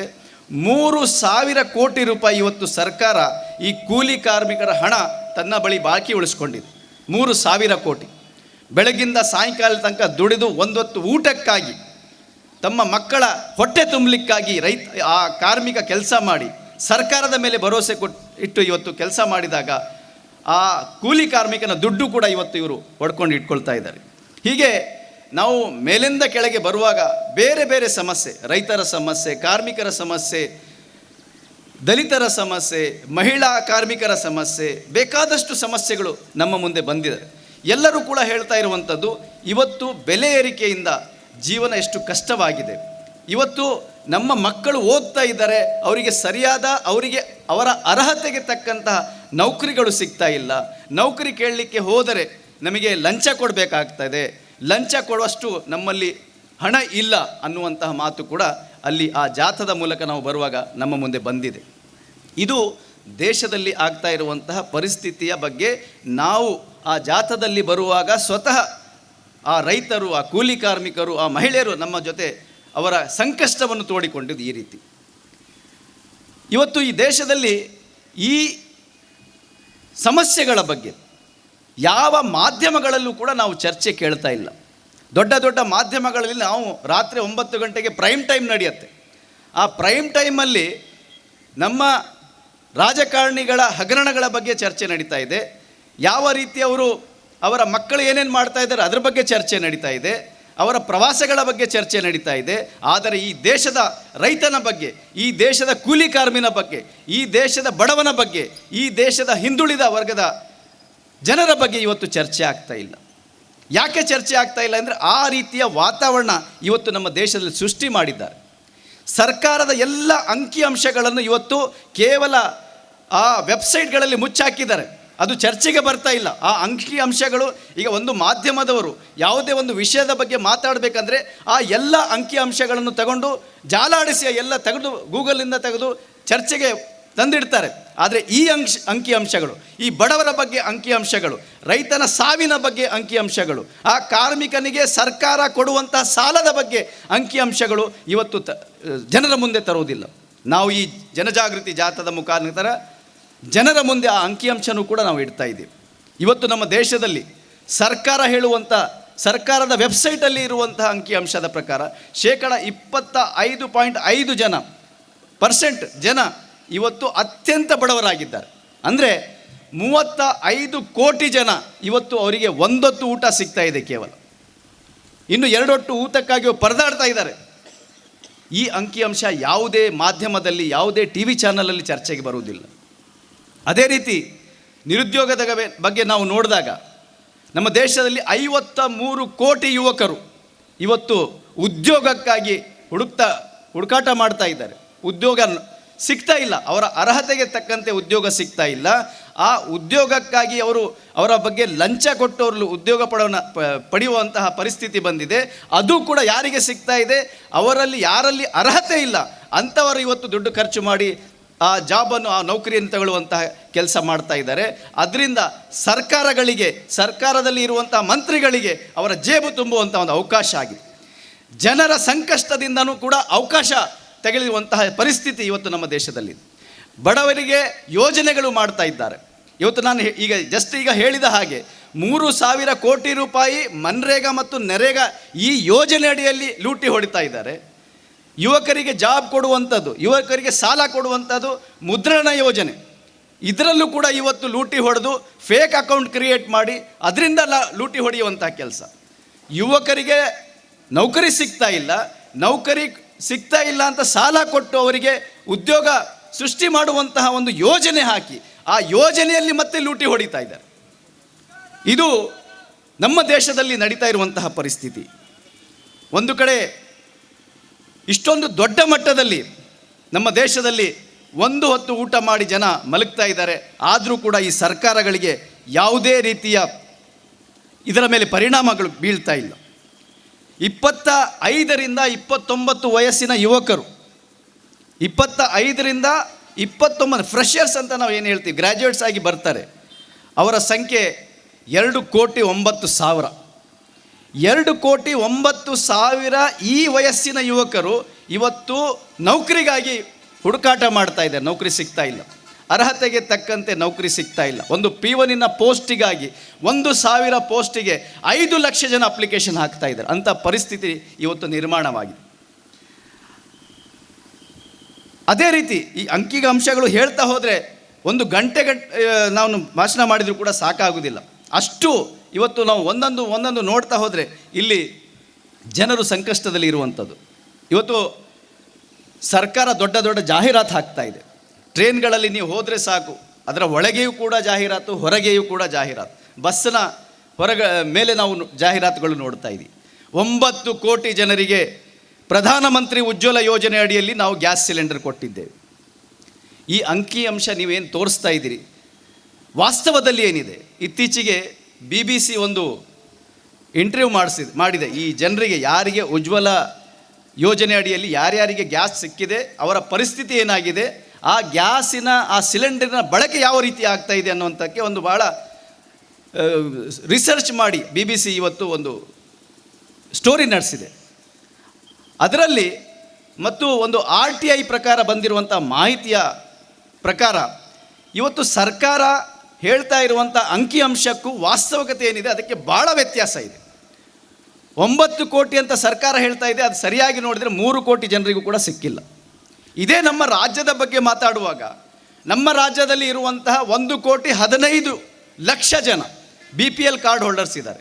1,15,00,000 ಜನ. ಅದರಲ್ಲಿ ಗ್ಯಾಸ್ ಸಿಲಿಂಡರ್ ಸಿಕ್ಕಿರುವಂಥದ್ದು ಕೇವಲ 37 ಲಕ್ಷ ಜನರಿಗೆ ಮಾತ್ರ. ಅದು ಒಂದು ಟೈಮ್ ಏನು ಗ್ಯಾಸ್ ಸಿಲಿಂಡರ್ ಸರ್ಕಾರದಿಂದ ಕೊಡ್ತಾ ಇದ್ದಾರೆ, ಅದೆಲ್ಲ ಈಗ ಪಾಪ ಬಡವರು ಬದಿಗಿಟ್ಟಿದ್ದಾರೆ, ಮೂಲೆಯಲ್ಲಿ ಹಾಕಿದ್ದಾರೆ. 1 ತಿಂಗಳು ಬಳಸಿದ ನಂತರ ಅದು ಮೂಲೆಗೆ ಹಾಕಿದ್ದಾರೆ. ಯಾಕಂದರೆ ಈಗ 2ನೇ ಸಿಲಿಂಡರ್ ತುಂಬಿಸುವಂತಹ ಅರ್ಹತೆ, ಅಷ್ಟು ದುಡ್ಡು ಆ ಬಡವರ ಹತ್ರ ಇಲ್ಲ. ಅದನ್ನು ಈಗ 1,100 ರೂಪಾಯಿ ನೀವು ಮಾಡಿದ್ದೀರ. ಇದು ಹೇಳುವುದಿಲ್ಲ, 2ನೇ ಪಾರ್ಟ್ ಏನಿದೆ ಇದು ಹೇಳುವುದಿಲ್ಲ. ಮೊದಲನೇ ಭಾಗ ಹೇಳಿ ಇಷ್ಟು ಬಡವರಿಗೆ ನಾವು ಗ್ಯಾಸ್ ವಿತರಣೆ ಮಾಡಿದ್ದೇವೆ ಅಂತ ಸರ್ಕಾರ ಇವತ್ತು ದೊಡ್ಡ ದೊಡ್ಡ ಜಾಹೀರಾತು ಹಾಕ್ತಾ ಇದೆ. ಹೀಗೆ ಒಂದೊಂದೇ ನೋಡ್ತಾ ಹೋದಾಗ ಈ ದೇಶದಲ್ಲಿ ಇವತ್ತು ಸಾಮಾನ್ಯ ಜನರ ಬದುಕು ಎಷ್ಟು ಕಷ್ಟವಾಗಿದೆ, ಸಾಮಾನ್ಯ ಜನರ ಜೀವನ ಎಷ್ಟು ಕಷ್ಟವಾಗಿದೆ. ಅಗತ್ಯ ವಸ್ತುಗಳ ಬೆಲೆ ದಿನೇ ದಿನೇ ಏರ್ತಾ ಇದೆ, ಎಲ್ಲರಿಗೂ ಗೊತ್ತಿರುವಂತಹ ವಿಷಯ. ಆದರೆ ಸರ್ಕಾರಗಳು ಏನು ಮಾಡಬೇಕು? ಸರ್ಕಾರಗಳ ಕರ್ತವ್ಯವೇನು? ಸರ್ಕಾರದ ಕರ್ತವ್ಯವಾಗಿತ್ತು ಈ ಬೆಲೆಗಳನ್ನು ನಿಯಂತ್ರಿಸಿ ಬಡವರ ಜೀವನವನ್ನು, ಬಡವರಿಗೆ ಅನುಕೂಲ ಮಾಡುವಂತಹ ಕೆಲಸ ಇವತ್ತು ಸರ್ಕಾರ ಮಾಡಬೇಕಿತ್ತು. ಆದರೆ ಸರ್ಕಾರ ಅಗತ್ಯ ವಸ್ತುಗಳ ಮೇಲೆ ಇನ್ನಷ್ಟು GST ಹೇರಿ ಅದರ ಬೆಲೆ ಇನ್ನಷ್ಟು ಜಾಸ್ತಿ ಮಾಡಿ ಆ ಬಡವರ ಜೀವನ ನರಕು ಮಾಡುವಂತಹ ಕೆಲಸ ಇವತ್ತು ಸರ್ಕಾರ ಮಾಡಿದೆ. ಇದು ನಮ್ಮ ದೇಶದಲ್ಲಿ ನಡೀತಾ ಇರುವಂತಹ ಪರಿಸ್ಥಿತಿ. ಇವತ್ತು ಯಾತ್ರೆಗಳು ನಡೀತಾ ಇದ್ದಾವೆ, ಇಡೀ ದೇಶದಲ್ಲಿ ಯಾತ್ರೆಗಳು ನಡೀತಾ ಇದ್ದಾವೆ. ಎಲ್ಲ ರಾಜಕೀಯ ಪಕ್ಷಗಳು ಯಾತ್ರೆಗಳು ಮಾಡ್ತಾ ಇದ್ದಾರೆ. ಉದ್ದೇಶ ಏನು? ಬಹಳ ಸ್ಪಷ್ಟವಾಗಿ ನಾವು ನೋಡ್ತಾ ಇದ್ದೇವೆ. ಒಂದು ರಾಜಕೀಯ ಪಕ್ಷ ಇವತ್ತು ಯಾತ್ರೆ ನಡೆಸ್ತಾ ಇದ್ದರೆ ಇನ್ನೊಂದು ರಾಜಕೀಯ ಪಕ್ಷ ನಾವ್ಯಾಕೆ ನಡೆಸ್ಬೋದು, ನಾವ್ಯಾಕೆ ನಡೆಸಬಾರ್ದು, ನಾವು ಶುರು ಮಾಡೋಣ ಅಂತ ಅದು ಅವರೊಂದು ಯಾತ್ರೆ ಮಾಡ್ತಾ ಇದ್ದಾರೆ. ಆ ಯಾತ್ರೆಯ ಉದ್ದೇಶ ಏನು? ಮತ್ತೆ ಅಧಿಕಾರಕ್ಕೆ ಬಂದು ಮತ್ತೆ ಆ ಬಡ ಜನರ ತಲೆ ಮೇಲೆ ಕಾಲಿಟ್ಟು ಮತ್ತೆ ಅಧಿಕಾರಕ್ಕೆ ಬಂದು ಮತ್ತೆ ಅವರನ್ನು ತುಳಿಯುವಂಥ ಕೆಲಸ ಮಾಡೋಣ ಅಂತ ಮತ್ತೆ ಯಾತ್ರೆಗಳು ಮಾಡ್ತಾ ಇದ್ದಾರೆ. ಆ ಯಾತ್ರೆಗಳಲ್ಲಿ, ಆ ಜಾಥಾಗಳಲ್ಲಿ ಬೆಲೆ ಏರಿಕೆಯ ವಿಷಯ ಆಗಲಿ, ನಿರುದ್ಯೋಗದ ವಿಷಯ ಆಗಲಿ ಚರ್ಚೆಗೆ ಬರ್ತಾ ಇಲ್ಲ. ಪಕ್ಷಗಳನ್ನು ಬಲಪಡಿಸಲಿಕ್ಕಾಗಿ, ಪಕ್ಷಗಳನ್ನು ಸಂಘಟಿತಗೊಳಿಸಲಿಕ್ಕಾಗಿ, ಪಕ್ಷಗಳನ್ನು ಅಧಿಕಾರಕ್ಕೆ ತರಲಿಕ್ಕಾಗಿ ಇವತ್ತು ಯಾತ್ರೆಗಳು ನಡೀತಾ ಇದ್ದಾವೆ. ಬೆಲೆ ಏರಿಕೆಯ ಬಗ್ಗೆ ಮಾತಾಡಲಿಕ್ಕಾಗಿ, ಬೆಲೆ ಏರಿಕೆಗೆ ಹೇಗೆ ನಾವು ಕಂಟ್ರೋಲ್ ಮಾಡಬೇಕು ಅದರ ಬಗ್ಗೆ ಯಾತ್ರೆ ಮಾಡ್ತಾ ಇದ್ದೀರಾ, ಅದರ ಬಗ್ಗೆ ಯೋಜನೆಗಳು ಕೊಡ್ತಾ ಇದ್ದೀರಾ. ಉಲ್ಟಾ ನಮ್ಮ ರಾಜ್ಯ ಸರ್ಕಾರ ದಿನೇ ದಿನೇ ಒಂದು ಶಾಕ್ ಕೊಡ್ತಾ ಇದೆ. ಕರೆಂಟ್ ಬೆಲೆ ಜಾಸ್ತಿ, ಇವತ್ತು ಹಾಲಿನ ಬೆಲೆ ನಾಳಿಂದ ಜಾಸ್ತಿ, ನೀರಿನ ಬೆಲೆ ಜಾಸ್ತಿ. ಈಗ ಇವತ್ತೇ ಒಂದು ನಾನು ನೋಡಿದೆ, ಇತ್ತೀಚೆಗೆ ಸರ್ಕಾರ ಹೇಳಿತ್ತು ಸರ್ಕಾರಿ ಶಾಲೆಗಳಲ್ಲಿ ಇವತ್ತು ದಾನಿಗಳಿಂದ ದುಡ್ಡು ಇಸ್ಕೊಂಡು ಅಥವಾ ಪೋಷಕರಿಂದ ದುಡ್ಡು ತಗೊಂಡು ಶೂ ವಿತರಣೆ ಮಾಡಬೇಕಂತ ಒಂದು ಸತ್ವಲೆ ಜಾರಿಯಾಗಿತ್ತು. ಅದು ಸಾಕಾಗದೆ ಈಗ ಇವತ್ತೇ ಇನ್ನೊಂದು ಸರ್ಕ್ಯುಲರ್ ಜಾರಿಯಾಗಿದೆ. ಈಗ ಪೋಷಕರು ತಿಂಗಳಿಗೆ 100 ರೂಪಾಯಿ ಕೊಡಬೇಕಂತೆ. ಅದರಿಂದ ಶಾಲೆಯ ಮೇಂಟೆನೆನ್ಸ್ ಮಾಡಲಿಕ್ಕಾಗಿ ಇವತ್ತು ಆ 100 ರೂಪಾಯಿ ಇವರು ಕೊಡ್ತಾ ಇದ್ದಾರೆ. ಧಿಕ್ಕಾರ, ಧಿಕ್ಕಾರ, ಬಿಜೆಪಿ ಸರ್ಕಾರಕ್ಕೆ ಧಿಕ್ಕಾರ, ಧಿಕ್ಕಾರ, ಧಿಕ್ಕಾರ. 40% ಕಮಿಷನ್ ಸರ್ಕಾರಕ್ಕೆ ಧಿಕ್ಕಾರ. ನಿಮಗೆ ಆ ಸರ್ಕಾರಿ ಶಾಲೆಗಳು ನಡೆಸುವ ಯೋಗ್ಯತೆಯೂ ಕೂಡ ಇವತ್ತಿಲ್ಲ. ಒಂದು ಕಡೆ ಶಿಕ್ಷಣ ನಾವು ಉಚಿತವಾಗಿ ಕೊಡ್ತೀವಿ ಅಂತ ಹೇಳ್ತೀರಾ, ಒಂದು ಕಡೆ ಬೆಲೆ ಏರಿಕೆ ಮಾಡಿದ್ದೀರಾ, ಒಂದು ಕಡೆ ಆ ಬಡವರ ದುಡಿಮೆ ಕಡಿಮೆ ಆಗ್ತಾ ಇದೆ. ಸರಿಯಾದ ಒಂದು ಶಿಕ್ಷಣ ಪಡೆಯೋಣ ಅಂತ ಹೇಳಿದರೆ ಆ ಶಿಕ್ಷಣ ಪಡೀಲಿಕ್ಕೂ ಕೂಡ ನೀವು ಇವತ್ತು ಆ ಜನರಿಗೆ ಬಿಡ್ತಾ ಇಲ್ಲ. ಅಂದರೆ ಎಲ್ಲಿಂದ ತರಬೇಕು ಅವ್ರ ದುಡ್ಡು? ನಿಮಗೆ ಅಲ್ಲಿ ದೊಡ್ಡ ದೊಡ್ಡ ಢೋಂಗಿಗಳಿಗೆ ಕೊಡಲಿಕ್ಕೆ ಕೋಟ್ಯಾಂತರ ರೂಪಾಯಿ ಇದೆ. ಇವತ್ತು ಮಣ್ಣು ಉಳಿಸಿ ಅಂತ ಒಂದು ದೊಡ್ಡ ಜಾಥಾ ನಡೆಸಿದ್ದಾರೆ. ಇವತ್ತು ತಿನ್ನಲಿಕ್ಕೆ ಒಂದೊಟ್ಟು ಕೂಳು ಸಿಗ್ತಾ ಇಲ್ಲ ನಮ್ಮ ಜನರಿಗೆ. ಮಣ್ಣು ಉಳಿಸಿ ಅಂತ ಒಂದು ಅಭಿಯಾನ ನಡೆದ್ರೆ ಅದಕ್ಕೆ 1,000 ಕೋಟಿ ರೂಪಾಯಿ ನೀವು ಕೊಡ್ತೀರಾ, ಇಲ್ಲಿ 100 ರೂಪಾಯಿ ನೀವು ಇಸ್ಕೊಳ್ತಾ ಇದ್ದೀರಾ, ಭಿಕ್ಷೆ ಬೇಡ್ತಾ ಇದ್ದೀರಾ ಪೇರೆಂಟ್ಸ್ ಹತ್ರ. ನೀವು ನಾಚಿಕೆ ಆಗಬೇಕು ನಿಮಗೆ. ಇಲ್ಲಿ ಈ ದೇಶದಲ್ಲಿ ಇವತ್ತು ಆ ಬಡವ, ಆ ರೈತ, ಆ ಕಾರ್ಮಿಕ ತನ್ನ ಹಕ್ಕಿಗಾಗಿ ಧ್ವನಿ ಎತ್ತಿದ್ರೆ ನೀವು ಅವನಿಗೆ ನಕ್ಸಲೇಟ್ ಅಂತ ಹೇಳ್ತೀರಾ, ನೀವು ಅವನಿಗೆ ಉಗ್ರವಾದಿ ಅಂತ ಹೇಳ್ತೀರಾ, ನೀವು ಅವನಿಗೆ ಖಾಲಿಸ್ತಾನಿ ಅಂತ ಹೇಳ್ತೀರಾ. ಅದನ್ನು ದಮನ ಮಾಡುವಂತಹ ಕೆಲಸ ಮಾಡ್ತೀರಾ, ಅದನ್ನು ಹೆದರಿಸುವಂತಹ ಬೆದರಿಸುವಂತಹ ಕೆಲಸ ಇವತ್ತು ನೀವು ಮಾಡ್ತಾ ಇದ್ದೀರಾ. ಯುವಕರು ನೌಕರಿ ಕೇಳಿದರೆ, ಯುವಕರು ಉದ್ಯೋಗ ಕೇಳಿದರೆ, ಅವರು ಪ್ರೊಟೆಸ್ಟ್ ಮಾಡಿದರೆ ಅವರನ್ನು ತಗೊಂಡೋಗಿ ಜೈಲು ಒಳಗೆ ಹಾಕಿ ಅವರು ಮಾತಾಡಬಾರ್ದು, ಸರ್ಕಾರದ ಜನವಿರೋಧಿ ನೀತಿಗಳ ಬಗ್ಗೆ ಅವರ ನಿಲುವು ವ್ಯಕ್ತಪಡಿಸಬಾರ್ದು ಅಂತ ಜೈಲಿನೊಳಗೆ ಹಾಕಿ ಅವರಿಗೆ UAP ಹಾಕ್ತಾ ಇದ್ದೀರಾ ನೀವು. ಈ ದಬ್ಬಾಳಿಕೆ ಎಷ್ಟು ದಿನ ಅಂತ ನೀವು ನಡೆಸ್ತೀರಾ? ಇಷ್ಟು ಸಾಕಾಗದೆ ಅಂತ ಕೋಮುವಾದವನ್ನು ಹಡಿಸ್ತಾ ಇದ್ದೀರಾ ನೀವು. ಜನರು ಬೆಲೆ ಏರಿಕೆಯ ಬಗ್ಗೆ ಮಾತಾಡಬಾರ್ದು, ಜನರು ನೌಕರಿಯ ಬಗ್ಗೆ ಮಾತಾಡಬಾರ್ದು, ಜನರು ಅದನ್ನೆಲ್ಲ ಮರೆತು ಇವತ್ತು ಕೋಮುವಾದ, ಕೋಮು ದ್ವೇಷದಲ್ಲಿ ಇರಬೇಕು ಅಂತ ಕೋಮು ದ್ವೇಷವನ್ನು ಸರ್ಕಾರವಾಗಿ ಪ್ರಾಯೋಜಿತ ಮಾಡ್ತಾ ಇದ್ದೀರಾ ನೀವು. ಒಂದು ಯುವಕನ ಕೊಲೆ ಆಗತ್ತೆ, ಸರ್ಕಾರದ ಜವಾಬ್ದಾರಿ ಏನು? ಆ ಯುವಕನ ಮನೆಗೆ ಹೋಗಿ ಸ್ವಾಂತನ ಹೇಳಿ ಅವನಿಗೆ ಕೆಲಸ ಕೊಟ್ಟು ಅವರ ಮನೆಯವರಿಗೆ ರಕ್ಷಣೆ ನೀಡುವಂತಹ ಕೆಲಸ ಮಾಡಬೇಕಾಗಿರೋ ಸರ್ಕಾರ ಆ ಯುವಕನ ಹೆಸರು ಹೇಳಿಕೊಂಡು ರಾಜಕೀಯ ಮಾಡ್ತಾ ಇದೆ. ನಾಚಿಕೆ ಆಗಲ್ಲ ನಿಮಗೆ? ಹೊನ್ನಾವರದಲ್ಲಿ ಆ ಪರೇಶ್ ಎಂಬ ಯುವಕ ಪ್ರಾಣ ಕಳ್ಕೊಂಡಿದ್ದಾನೆ. ಮಾನವೀಯತೆ ಇಲ್ಲ ನಿಮಗೆ. ಆ ಯುವಕನ ಹೆಸರು ತಗೊಂಡು ನೀವು ರಾಜಕೀಯ ಮಾಡ್ತೀರಾ, ಕೋಮುವಾದವನ್ನು ಆಡಿಸ್ತಾ ಇದ್ದೀರಾ. CBI ಇವತ್ತು ಬಿ ರಿಪೋರ್ಟ್ ಕೊಟ್ಟಿದೆ. ಅದಕ್ಕೆ ನಿಮ್ಮ ಎಲ್ಲ ಬಂಡವಾಳ ಇವತ್ತು ಮಾನ ಮರ್ಯಾದೆ ಎಲ್ಲ ಹರಾಜು ಮಾಡಿದೆ. ಆದರೂ ಕೂಡ ನೀವು ಈಗ ಇನ್ನೂ ಕೂಡ ಆ ಕೋಮುವಾದವನ್ನು ಬಿತ್ತುವಂತಹ ಕೆಲಸ, ಕೋಮು ದ್ವೇಷವನ್ನು ಬಿತ್ತುವಂತಹ ಕೆಲಸ ಮಾಡ್ತೀರ. ನಮ್ಮ ರಾಜ್ಯದಲ್ಲಿ ಇದು ಎಲ್ಲಿಗೆ ಬಂದಿದೆ ಅಂದರೆ, ಇತ್ತೀಚೆಗೆ 34 ಪ್ರಕರಣಗಳು ಸರ್ಕಾರದಿಂದ ಕ್ಯಾಬಿನೆಟ್ನಲ್ಲಿ ಮಂಜೂರು ಮಾಡಿ ಇವತ್ತು ಸರ್ಕಾರ ಆ 34 ಪ್ರಕರಣಗಳು ವಾಪಸ್ ಪಡೆದಿದೆ. ಯಾರದು? ರೈತರದಲ್ಲ, ಕೂಲಿ ಕಾರ್ಮಿಕರದಲ್ಲ, ಬಡವರದಲ್ಲ, ಕೋಮು ಭಾಷಣ ಮಾಡಿದವರಿಗೆ, ದ್ವೇಷ ಭಾಷಣ ಮಾಡಿದ ಪ್ರಕರಣಗಳು. ಪೊಲೀಸ್ ಇಲಾಖೆ ಹೇಳಿದೆ ಈ ಪ್ರಕರಣಗಳು ಯಾವುದೇ ಕಾರಣಕ್ಕೂ ವಾಪಸ್ ಪಡಿಬಾರ್ದು ಅಂತ. ಆದರೂ ಕೂಡ ಅಂಥವರ ಪ್ರಕರಣಗಳನ್ನು ವಾಪಸ್ ಪಡೆದು ನೀವು ಅವರಿಗೆ ಕುಮ್ಮಕ್ಕು ನೀಡ್ತಾ ಇದ್ದೀರಾ ಈ ದೇಶದಲ್ಲಿ, ಇವತ್ತು ರಾಜ್ಯದಲ್ಲಿ. ಇದರಿಂದ ಏನು ಸಾಬೀತು ಮಾಡ್ತಾ ಇದ್ದೀರಾ ನೀವು? ಭಾಳ ಸ್ಪಷ್ಟವಾಗಿ ಗೊತ್ತಾಗ್ತಾ ಇದೆ. ಈ ಕೋಮು ದ್ವೇಷ ಹರಡಿಸುವಂತಹ ಕೆಲಸ ಪ್ರಾಯೋಜಿಕವಾಗಿ ಮಾಡ್ತಾ ಇರುವಂಥ ಕೆಲಸ ಇದು ಪ್ಲ್ಯಾನ್ ಆಗಿ ನಡೀತಾ ಇದೆ. ಯಾಕಂದರೆ ಈ ದೇಶದ ಬಡವ, ಈ ದೇಶದ ರೈತ, ಈ ದೇಶದ ಹಿಂದುಳಿದ ವರ್ಗ ಯಾವುದೇ ಕಾರಣಕ್ಕೂ ಅವನು ಇಲ್ಲಿನ ಬೆಲೆ ಏರಿಕೆಯ ಬಗ್ಗೆ ಮಾತಾಡಬಾರ್ದು, ಇಲ್ಲಿನ ನೌಕರಿಯ ಬಗ್ಗೆ, ಉದ್ಯೋಗದ ಬಗ್ಗೆ ಮಾತಾಡಬಾರ್ದು. ಅವನಿಗೆ ದಿನೇ ದಿನೇ ಅವನ ದುಡಿಮೆಯ ಸಾಮರ್ಥ್ಯ ಕಡಿಮೆ ಆಗ್ತಾ ಇದೆ, ಅದರ ಬಗ್ಗೆ ಅವನು ಮಾತಾಡಬಾರ್ದು. ಅವರೆಲ್ಲರೂ ಕೂಡ ಈ ಕೋಮು ದ್ವೇಷದ ಈ ಜಗಳಗಳಲ್ಲಿ ಅವರು ಇರಬೇಕು. ಪರಸ್ಪರ ದ್ವೇಷ ಉಂಟು ಮಾಡುವಂತಹ ಕೆಲಸ. ಈ ದೇಶದ ನಾಗರಿಕರು ಬೇರೆ ಬೇರೆ ಧರ್ಮವನ್ನು ನಂಬುವ ನಾಗರಿಕರು, ಆದರೆ ಎಲ್ಲರೂ ಕೂಡ ಈ ದೇಶದ ನಾಗರಿಕರು, ಈ ದೇಶದ ಸಂವಿಧಾನವನ್ನು ನಂಬುವವರು, ಈ ದೇಶದ ಎಲ್ಲ ಧರ್ಮವನ್ನು ನಂಬುವವರು. ಮೊಟ್ಟ ಮೊದಲನೇದಾಗಿ ಈ ದೇಶದ ಸಂವಿಧಾನವನ್ನು ರೆಸ್ಪೆಕ್ಟ್ ಮಾಡುವಂತಹ ನಾಗರಿಕರ ಮಧ್ಯೆ ನೀವು ದ್ವೇಷ ಉಂಟು ಮಾಡುವಂತಹ ಕೆಲಸ ಮಾಡ್ತಾ ಇದ್ದೀರಾ. ಇವತ್ತು ನಿಮ್ಮ ಅನಿಷ್ಟ ರಾಜಕಾರಣಕ್ಕಾಗಿ ಸಂವಿಧಾನವನ್ನು ಬಳಸ್ಕೊಳ್ತಾ ಇದ್ದೀರಾ. ಈ ರೀತಿಯ ಪರಿಸ್ಥಿತಿ ನಮ್ಮ ದೇಶದಲ್ಲಿ ಬಂದಿದೆ. ನಮ್ಮ ದೇಶದಲ್ಲಿ ಇವತ್ತು ಭಾಳ ಸುಲಭವಾಗಿ ಒಬ್ಬ ಯುವಕ, ಒಬ್ಬ ರೈತ, ಒಬ್ಬ ಕಾರ್ಮಿಕ ತಮ್ಮ ಹಕ್ಕಿಗಾಗಿ ಇವತ್ತು ಧ್ವನಿ ಎತ್ತಿದರೆ ಅವನಿಗೆ ದಮನ ಮಾಡಿ ಜೈಲಿಗೆ ಹಾಕುವ ಕೆಲಸ ಮಾಡ್ತೀರಾ. ಆದರೆ ಈ ದೇಶದಲ್ಲಿ 75ನೇ ಸ್ವಾತಂತ್ರ್ಯದ ದಿನ ಈ ದೇಶದ ಸಂವಿಧಾನವನ್ನು ಅವಮಾನ ಮಾಡಿ ಈ ದೇಶದಲ್ಲಿ ಇನ್ನೊಂದು ಸಂವಿಧಾನ ಬರ್ತಾ ಇದೆ ಅಂತ ಅದರ ಉದ್ಘಾಟನೆ ಮಾಡುವವರಿಗೆ ನೀವು ಒಂದು ಕ್ರಮವೂ ಕೂಡ ತಗೊಳ್ಳೋದಿಲ್ಲ ಅಂದರೆ ಇದಕ್ಕಿಂತ ನಾಚಿಕೆಯ ಸಂಗತಿ ಮತ್ತೇನಿಲ್ಲ. 75ನೇ ಸ್ವಾತಂತ್ರ್ಯದ ದಿನ ಒಬ್ಬ ತಲೆ ಕೆಟ್ಟವನು ಈ ದೇಶದ ಧ್ವಜವನ್ನು ಹರಿದು ಹಾಕಿ ಅದಕ್ಕೆ ಬೆಂಕಿ ಹಾಕಿ ನೀವು ಬೇರೆ ಒಂದು ಧ್ವಜ ಹಾರಿಸಿ ಅಂತ ಹೇಳ್ತಿದ್ರು ಕೂಡ ಅವನ ಮೇಲೆ ಒಂದು ಕ್ರಮವೂ ಕೂಡ ನೀವು ತಗೊಳ್ಳೋದಿಲ್ಲ. ಅದೇ ಬೇರೆ ಒಬ್ಬ ಧರ್ಮದ ಯಾರೋ ಅಪ್ಪಿತಪ್ಪಿ ಒಂದು ಬೇರೆ ಬಣ್ಣದ ಧ್ವಜ ತಮ್ಮ ಮನೆ ಮೇಲೆ ಹಾಕಿದರೆ ಅವನಿಗೆ ಆತಂಕವಾದಿ, ಉಗ್ರವಾದಿ ಅಂತ ನೀವು ಹೇಳ್ತೀರ. ಈ ರೀತಿಯ ಒಂದು ವಾತಾವರಣ ನೀವು ಸೃಷ್ಟಿ ಮಾಡಿ ಈ ದೇಶದಲ್ಲಿ ಈ ದೇಶದ ಜನರ ನೈಜ ಸಮಸ್ಯೆಗಳಿಂದ ಇವತ್ತು ಜನರ ಆ ಅಟೆನ್ಷನ್ ಡೈವರ್ಟ್ ಮಾಡುವಂತಹ ಕೆಲಸ ಮಾಡ್ತಾ ಇದೆ. ಇದು ಸರ್ಕಾರಗಳು ಮಾಡ್ತಾ ಇದೆ. ಇವತ್ತು ಬಂಧುಗಳೇ, ಈ ಜನಜಾಗೃತಿ ಜಾಥಾದ ಮುಖಾಂತರ ನಮ್ಮ ಉದ್ದೇಶ ಜನರಲ್ಲಿ ಜಾಗೃತಿ ಮೂಡಿಸುವಂಥದ್ದು.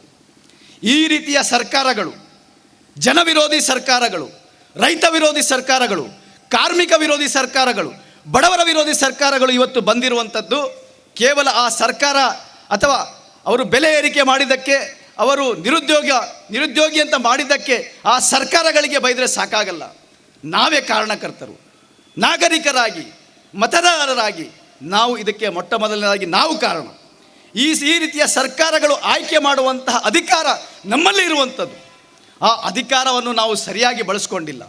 ಆ ಅಧಿಕಾರವನ್ನು ಬಳಸುವಂತಹ ಸಮಯದಲ್ಲಿ, ಚುನಾವಣೆಯ ಆ ಸಮಯದಲ್ಲಿ, ಒಂದು ಕಾಲದಲ್ಲಿ ರಾಜಕಾರಣಿಗಳು ಮನೆಗೆ ಬಂದು 1,000 ರೂಪಾಯಿ ಕೊಡ್ತೀನಿ, 2,000 ರೂಪಾಯಿ ಕೊಡ್ತೀನಿ, ನನಗೆ ಮತವನ್ನು ಕೊಡಿ ಅಂತ ಭಿಕ್ಷೆ ಬೇಡ್ತಿದ್ರು. ಇವತ್ತು ನಾವು ಮತದಾರರು ಬಾಯಿ ಬಿಟ್ಟು ಕೇಳ್ತಾ ಇದ್ದೀವಿ, ಅವರು 1,000 ರೂಪಾಯಿ ಕೊಟ್ಟಿದ್ದಾರೆ, ಅವರು 2,000 ರೂಪಾಯಿ ಕೊಟ್ಟಿದ್ದಾರೆ, ನೀವು ಎಷ್ಟು 1,000 ರೂಪಾಯಿ ಕೊಡ್ತೀರಾ? ನೀವು 5,000 ರೂಪಾಯಿ ಕೊಡ್ತೀರಾ? ನನ್ನ ಮತ ನಿನಗೆ ಕೊಡ್ತೇನೆ ಅಂತ ನಾವು ಇವತ್ತು ನಮ್ಮ ಮತವನ್ನು ಮಾರ್ತಾ ಇದ್ದೇವೆ. ಮತ್ತು ಹೇಗೆ ನಾವು ಒಂದು ಒಳ್ಳೆಯ ಸರ್ಕಾರ ನಮ್ಮ ಮೇಲೆ ಬರಬೇಕು ಅಂತ ಯಾವ ರೀತಿ ಯಾವ ಯೋಚನೆ ಹೇಗೆ ಬರುತ್ತೆ ನಮಗೆ? ಹೇಗೆ ಅದನ್ನು ಸಾಧ್ಯವಾಗುತ್ತೆ? ಬಂಧುಗಳೇ, ಭಾಳ ಸ್ಪಷ್ಟವಾಗಿ ಇದರಿಂದ ನಮಗೆ ಗೊತ್ತಾಗ್ತಾ ಇರುವಂಥ ಇದೇನೆಂದರೆ, ಇವತ್ತು ಪಕ್ಷಗಳು ಬದಲಾವಣೆಯಿಂದ, ಸರ್ಕಾರಗಳು ಬದಲಾವಣೆಯಿಂದ, ಅಧಿಕಾರದ ಬದಲಾವಣೆಯಿಂದ ನಮ್ಮ ಸಮಸ್ಯೆಗಳಿಗೆ ಯಾವುದೇ ರೀತಿಯ ಪರಿಹಾರ ಸಿಗೋದಿಲ್ಲ. ಇದು ಖಂಡಿತವಾಗಿ ಸಿಗೋದಿಲ್ಲ. ಶಾಶ್ವತವಾಗಿ ಇದಕ್ಕೆ ಪರಿಹಾರ ಬೇಕಂದರೆ ವ್ಯವಸ್ಥೆಯಲ್ಲಿ ಬದಲಾವಣೆ ಆಗಬೇಕು, ನಮ್ಮ ಮನಸ್ಥಿತಿಯಲ್ಲಿ ಬದಲಾವಣೆ ಆಗಬೇಕು. ನಾವು ಇರುವಂತಹ ಈ ರಾಜಕೀಯ ವ್ಯವಸ್ಥೆ ಏನಿದೆ, ಆ ರಾಜಕೀಯ ವ್ಯವಸ್ಥೆಯಲ್ಲಿ ಇವತ್ತು ಬದಲಾವಣೆ ಆಗಬೇಕು. ನಾನು ಹೇಳ್ತಾ ಇರುವಂಥದ್ದು ಬೇರೆ ಒಂದು ಲೋಕದ ರಾಜಕೀಯ ವ್ಯವಸ್ಥೆ ಅಲ್ಲ. ಇದೇ ದೇಶದಲ್ಲಿ ನಮ್ಮ ಸಂವಿಧಾನದಲ್ಲಿ ಕೊಟ್ಟಿರುವಂತಹ ಮತದಾನದ ಹಕ್ಕನ್ನು ಸರಿಯಾಗಿ ನಾವು ಬಳಸಿಕೊಂಡು, ಯಾರು ಜನಪರವಾಗಿ, ಯಾರು ರೈತ ಪರವಾಗಿ, ಯಾರು ಕಾರ್ಮಿಕರ ಪರವಾಗಿ ಇವತ್ತು ಕೆಲಸ ಮಾಡೋರಿದ್ದಾರೆ, ಪಕ್ಷವಾಗಿ ಪ್ರಾಮಾಣಿಕವಾಗಿ ಕೆಲಸ ಮಾಡೋರಿದ್ದಾರೆ, ಅಂತಹ ರಾಜಕಾರಣಿಗಳನ್ನು ನಾವು ಆಯ್ಕೆ ಮಾಡಿ ಒಂದು ಒಳ್ಳೆಯ ವಾತಾವರಣ, ರಾಜಕೀಯ ವಾತಾವರಣ ನಾವು ಸೃಷ್ಟಿ ಮಾಡಿದರೆ ಮಾತ್ರ ನಮ್ಮ ಈ ಸಮಸ್ಯೆಗಳಿಗೆ ಪರಿಹಾರ ಸಿಗುತ್ತೆ. ಇವತ್ತು BJP ಆಡಳಿತದಲ್ಲಿದೆ, ನಾಳೆ ಕಾಂಗ್ರೆಸ್ ಬರುತ್ತೆ, ಇನ್ನೊಂದು ದಿವಸ JDS ಬರುತ್ತೆ, ಇನ್ನೊಂದು ದಿವಸ ಇನ್ನೊಂದು ರಾಜಕೀಯ ಪಕ್ಷ ಬರುತ್ತೆ. ಇದರಿಂದ ಯಾವುದೇ ರೀತಿಯ ಬದಲಾವಣೆ ಬರಲಿಕ್ಕೆ ಸಾಧ್ಯನೇ ಇಲ್ಲ. ಬದಲಾವಣೆ ಬರಬೇಕಾಗಿದ್ದರೆ ನಾವು ಆಯ್ಕೆ ಮಾಡುವಂತಹ ಸರ್ಕಾರಗಳು ಅದು ಯಾವ ರೀತಿ ಇರಬೇಕು, ಎಷ್ಟು ಪ್ರಾಮಾಣಿಕರಿರಬೇಕು ಆ ರಾಜಕಾರಣಿಗಳು ಅನ್ನುವಂಥದ್ದು ನಾವು ಯೋಚನೆ ಮಾಡಬೇಕು. ನಾವೇ ಭ್ರಷ್ಟರಾದರೆ, ನಾವೇ ಮತಕ್ಕೆ ದುಡ್ಡು ಕೇಳಿದರೆ ಅದು ವ್ಯವಸ್ಥೆಯಲ್ಲಿ ಬದಲಾವಣೆ ಮಾಡಲಿಕ್ಕೆ ಸಾಧ್ಯವೇ ಇಲ್ಲ. ಆ ಜಾಗೃತಿ ಮೂಡಿಸಲಿಕ್ಕಾಗಿ ಇವತ್ತು ವೆಲ್ಫೇರ್ ಪಾರ್ಟಿ ಆಫ್ ಇಂಡಿಯಾ ಈ ರಾಜ್ಯದಲ್ಲಿ ಜನಜಾಗೃತಿ ಜಾಥಾವನ್ನು ಹಮ್ಮಿಕೊಂಡಿದೆ. ಈ ಜನಜಾಗೃತಿ ಜಾಥಾದ ಮೂಲಕ ಜನರಲ್ಲಿ ನಾವು ಬೇಡಿಕೊಳ್ಳುವುದೇನೆಂದರೆ, ಕೇಳಿಕೊಳ್ಳುವುದೇನೆಂದರೆ, ಈ ವ್ಯವಸ್ಥೆ ಬದಲಾವಣೆ ಆಗಬೇಕು, ನಮ್ಮ ಪರಿಸ್ಥಿತಿ ಬದಲಾಗಬೇಕಂದರೆ ನಮ್ಮ ಈ ವ್ಯವಸ್ಥೆ ಬದಲಾವಣೆ ಆಗಬೇಕು. ಈ ವ್ಯವಸ್ಥೆ ಬದಲಾವಣೆ ಆಗಬೇಕಂದ್ರೆ ನಮ್ಮ ಮನಸ್ಥಿತಿ ಬದಲಾವಣೆ ಆಗಬೇಕು. ನಮ್ಮ ಮನಸ್ಥಿತಿ ಬದಲಾವಣೆ ಆಗಬೇಕಂದ್ರೆ ನಾವು ಮತದಾನದ ಸಂದರ್ಭದಲ್ಲಿ ಸರಿಯಾದ ರೀತಿಯಲ್ಲಿ ಮತದಾನ ಮಾಡುವಂಥದ್ದು, ನಮ್ಮ ಮತವನ್ನು ಮಾರದೆ ಪ್ರಾಮಾಣಿಕವಾಗಿ ಅದೊಂದು ಜವಾಬ್ದಾರಿ ಅಂತ ಹೇಳಿ, ಆ ಜವಾಬ್ದಾರಿ ಅಂತ ಯೋಚನೆ ಮಾಡಿ ನಾವು ಮತದಾನ ಮಾಡಿದಾಗ ಮಾತ್ರ ಈ ವ್ಯವಸ್ಥೆ ಬದಲಾವಣೆ ಆಗತ್ತೆ. ಅದರಿಂದ ಮಾತ್ರ ಇದು ನಮ್ಮಲ್ಲಿ ಇರುವಂತಹ ಕಷ್ಟ ಏನಿದೆ ಅದು ನಿವಾರಣೆ ಆಗುತ್ತೆ. ಬೇರೆ ಯಾವ ಮಾರ್ಗವೂ ಈ ದೇಶದಲ್ಲಿಲ್ಲ. ಯಾಕಂದರೆ ಇದು ನಮ್ಮ ದೇಶ. ಈ ದೇಶಕ್ಕಾಗಿ ನಮ್ಮ ಪೂರ್ವಜರು ತಮ್ಮ ಪ್ರಾಣ ಬಲಿ ಕೊಟ್ಟಿದ್ದಾರೆ, ರಕ್ತವನ್ನು ಹರಿಸಿದ್ದಾರೆ. ಈ ದೇಶವನ್ನು ಇವತ್ತು ಕಾರ್ಪೊರೇಟ್ ಕಂಪ್ನಿಗೆ ಕೈಗಳಲ್ಲಿ ನಾವು ಮತ್ತೆ ಬ್ರಿಟಿಷರ ಆಡಳಿತ ನಾವು ಕೊಡಲಿಕ್ಕೆ ನಾವು ಸಿದ್ಧರಿಲ್ಲ. ಹೇಗೆ ಒಂದು ಕಾಲದಲ್ಲಿ ಬ್ರಿಟಿಷರು ನಮ್ಮನ್ನು ಗುಲಾಮನಾಗಿ ಮಾಡಿದ್ರು, ಅದೇ ರೀತಿ ಕಾರ್ಪೊರೇಟ್ ಕಂಪ್ನಿಗಳು ಇವತ್ತು ನಮ್ಮನ್ನು ಗುಲಾಮ್ ಮಾಡುವ ಎಲ್ಲ ಸಿದ್ಧತೆಗಳು ಮಾಡಿಕೊಂಡಿದ್ದಾವೆ. ಇಲ್ಲಿನ ರಸ್ತೆಗಳು, ಇಲ್ಲಿನ ಪೋರ್ಟ್ಗಳು, ಇಲ್ಲಿನ ಫಾರೆಸ್ಟ್ಗಳು, ಇಲ್ಲಿನ ಹೊಲಗಳು ಎಲ್ಲವೂ ಕೂಡ ವಶಕ್ಕೆ ಪಡ್ಕೊಂಡು ನಾಳೆ ದಿನ ರೈತರು, ಕಾರ್ಮಿಕರು, ಬಡವರು, ಹಿಂದುಳಿದವರು ಎಲ್ಲರೂ ಕೂಡ ಅವರ ಗುಲಾಮರಾಗಿ ಬಾಳುವಂತಹ ದಿನಗಳು ಹತ್ತಿರ ಬರ್ತಾ ಇದ್ದಾವೆ. ಎಚ್ಚೆತ್ತುಕೊಳ್ಬೇಕಾಗಿದೆ. ಇವತ್ತು ನಾವು ಎಚ್ಚೆತ್ತುಕೊಂಡಿಲ್ಲ ಅಂದರೆ ಮತ್ತೊಮ್ಮೆ ನಮ್ಮ ದೇಶವನ್ನು ಕಾಪಾಡಲಿಕ್ಕೆ ಸಾಧ್ಯವಾಗುವುದಿಲ್ಲ. ಹಾಗಾಗಿ ಯಾರು ಈ ದೇಶವನ್ನು ಪ್ರೀತಿ ಮಾಡ್ತಾರೆ, ಯಾರು ನಿಜವಾದ ದೇಶ ಪ್ರೇಮಿಗಳಾಗಿದ್ದಾರೆ, ಅವರು ಈ ದೇಶವನ್ನು ರಕ್ಷಿಸಬೇಕಾದ್ರೆ ಈ ಭ್ರಷ್ಟ ರಾಜಕಾರಣಿ, ಈ ಭ್ರಷ್ಟ ವ್ಯವಸ್ಥೆಯಿಂದ ಇವರನ್ನು ತೊಲಗಿಸಬೇಕಾಗಿದೆ. ಇವರನ್ನು ತೊಲಗಿಸಿ ಒಂದು ಮೌಲ್ಯಾಧಾರಿತ ರಾಜಕೀಯ ವ್ಯವಸ್ಥೆ ಈ ದೇಶದಲ್ಲಿ ತರಬೇಕು. ಅದು ನಿಮ್ಮ ಜವಾಬ್ದಾರಿ, ಅದು ನಮ್ಮ ಜವಾಬ್ದಾರಿ ಅಂತ ಹೇಳ್ತಾ ನನ್ನ ಮಾತನ್ನು ಮುಗಿಸ್ತಾ ಇದ್ದೇನೆ. ಧನ್ಯವಾದಗಳು. ಉಡುಪಿ ಮತ್ತು ಮಂಗಳೂರು ಜಿಲ್ಲೆ ಇದು it is also called as district of wise people, ಬುದ್ಧಿವಂತರ ಜಿಲ್ಲೆ ಅಂತಲೂ ಹೇಳ್ತಾರೆ ಇದಕ್ಕೆ. ಅದು ಯಾಕೆ ನಾನು ಹೇಳ್ತಾ ಇದ್ದೀನಿ ಅಂತ ಹೇಳಿದ್ರೆ, ಇಲ್ಲಿ ಪುರುಷರ ಜೊತೆಗೆ ಏನೋ ಆನ್ ಪಾರ್ with the male counter parts ನಾನು 50% ಮಹಿಳೆಯರಿಗೂ ನೋಡ್ತಾ ಇದ್ದೀನಿ. ಇದು ಭಾಳ ಒಳ್ಳೆಯ ಇದು ಸುದ್ದಿ ನಮಗೆ.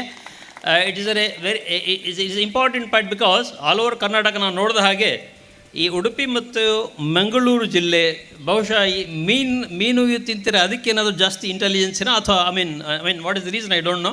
ಬಟ್ ಈ ಮಹಿಳೆಯರು ಎಲ್ಲಿ, ಯಾವ ಜಿಲ್ಲೆಯಲ್ಲಿ ಅಥವಾ ಯಾವ ರಾಜ್ಯದಲ್ಲಿ ಈ ಥರ ಒಂದು ಅವೇರ್ನೆಸ್ ಡ್ರೈವ್ನಲ್ಲಿ ಅಭಿಯಾನದಲ್ಲಿ ದೇಶದ ಬಗ್ಗೆ ಯೋಚನೆ ಮಾಡೋದಕ್ಕೆ ಮುಂದೆ ಬರ್ತಾರೋ ಆ ದೇಶ ಖಂಡಿತವಾಗಿ 100% ಅದು ಮುಂದೆ ಹೋಗುತ್ತೆ, ಒಳ್ಳೆತನ ಬರುತ್ತೆ ಆ ದೇಶದಲ್ಲಿ ಅಂತ ಒಂದು ಗ್ಯಾರಂಟಿ ಮಾತು.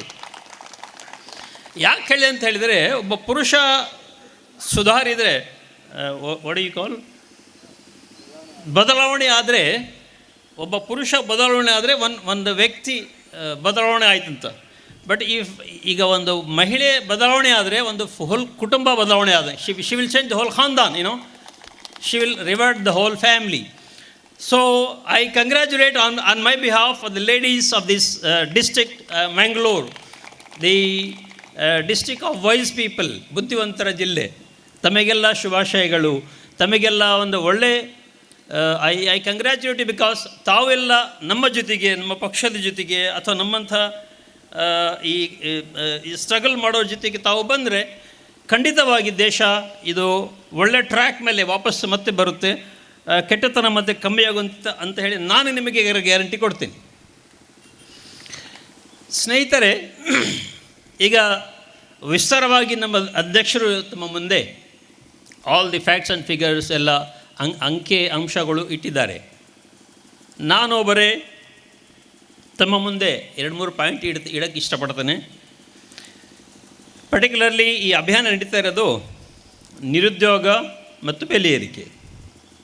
ತಮಗೆಲ್ಲ ಗೊತ್ತಿದ್ದ ಹಾಗೆ ನಮ್ಮ ದೇಶದಲ್ಲಿ ಸದ್ಯಕ್ಕೆ ಕಾಮನ್ ಮ್ಯಾನ್ ಅಂತ ಏನು ಹೇಳ್ತಿರೋ ಜನಸಾಮಾನ್ಯರಿಗೆ, ಮಿಡ್ಲ್ ಕ್ಲಾಸ್ ಆಮೇಲೆ ಲೋಯರ್ ಮಿಡ್ಲ್ ಕ್ಲಾಸ್ ಅವರಿಗೆಲ್ಲ ಎಫೆಕ್ಟ್ ಆಗೋದು, ಡೈಲಿ ಲೈಫ್ಗೆ ಎಫೆಕ್ಟ್ ಆಗೋದು, ಇದು ಇಶ್ಯೂಸ್ಗಳಿದ್ದಾವೆ. ಅದಕ್ಕೆ ನಾವು ಈ ಪಕ್ಷ ಈ ಇಶ್ಯೂಸ್ ತೊಗೊಂಡೋಗಿದ್ವಿ.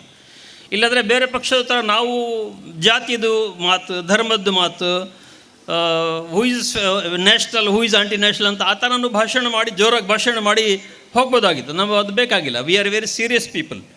ಯಾವುದು ಈ ದೇಶಕ್ಕೆ ಬೇಕು ಆ ಟಾಪಿಕ್ ಮಾತ್ರ ನಾವು ಮಾತಾಡೋಕ್ಕೆ ಇಷ್ಟಪಡ್ತೇವೆ. ಒಂದು ರಿಪೋರ್ಟ್ ಪ್ರಕಾರ, OPHI ರಿಪೋರ್ಟ್, ಆಕ್ಸ್ಫೋರ್ಡ್ ರಿಪೋರ್ಟ್ ಪ್ರಕಾರ 2021ರಲ್ಲಿ ನಮ್ಮ ದೇಶದಲ್ಲಿ ಅತ್ಯಂತ ಬಡವರು 22.5% ಜನ ಇದ್ದಾರೆ.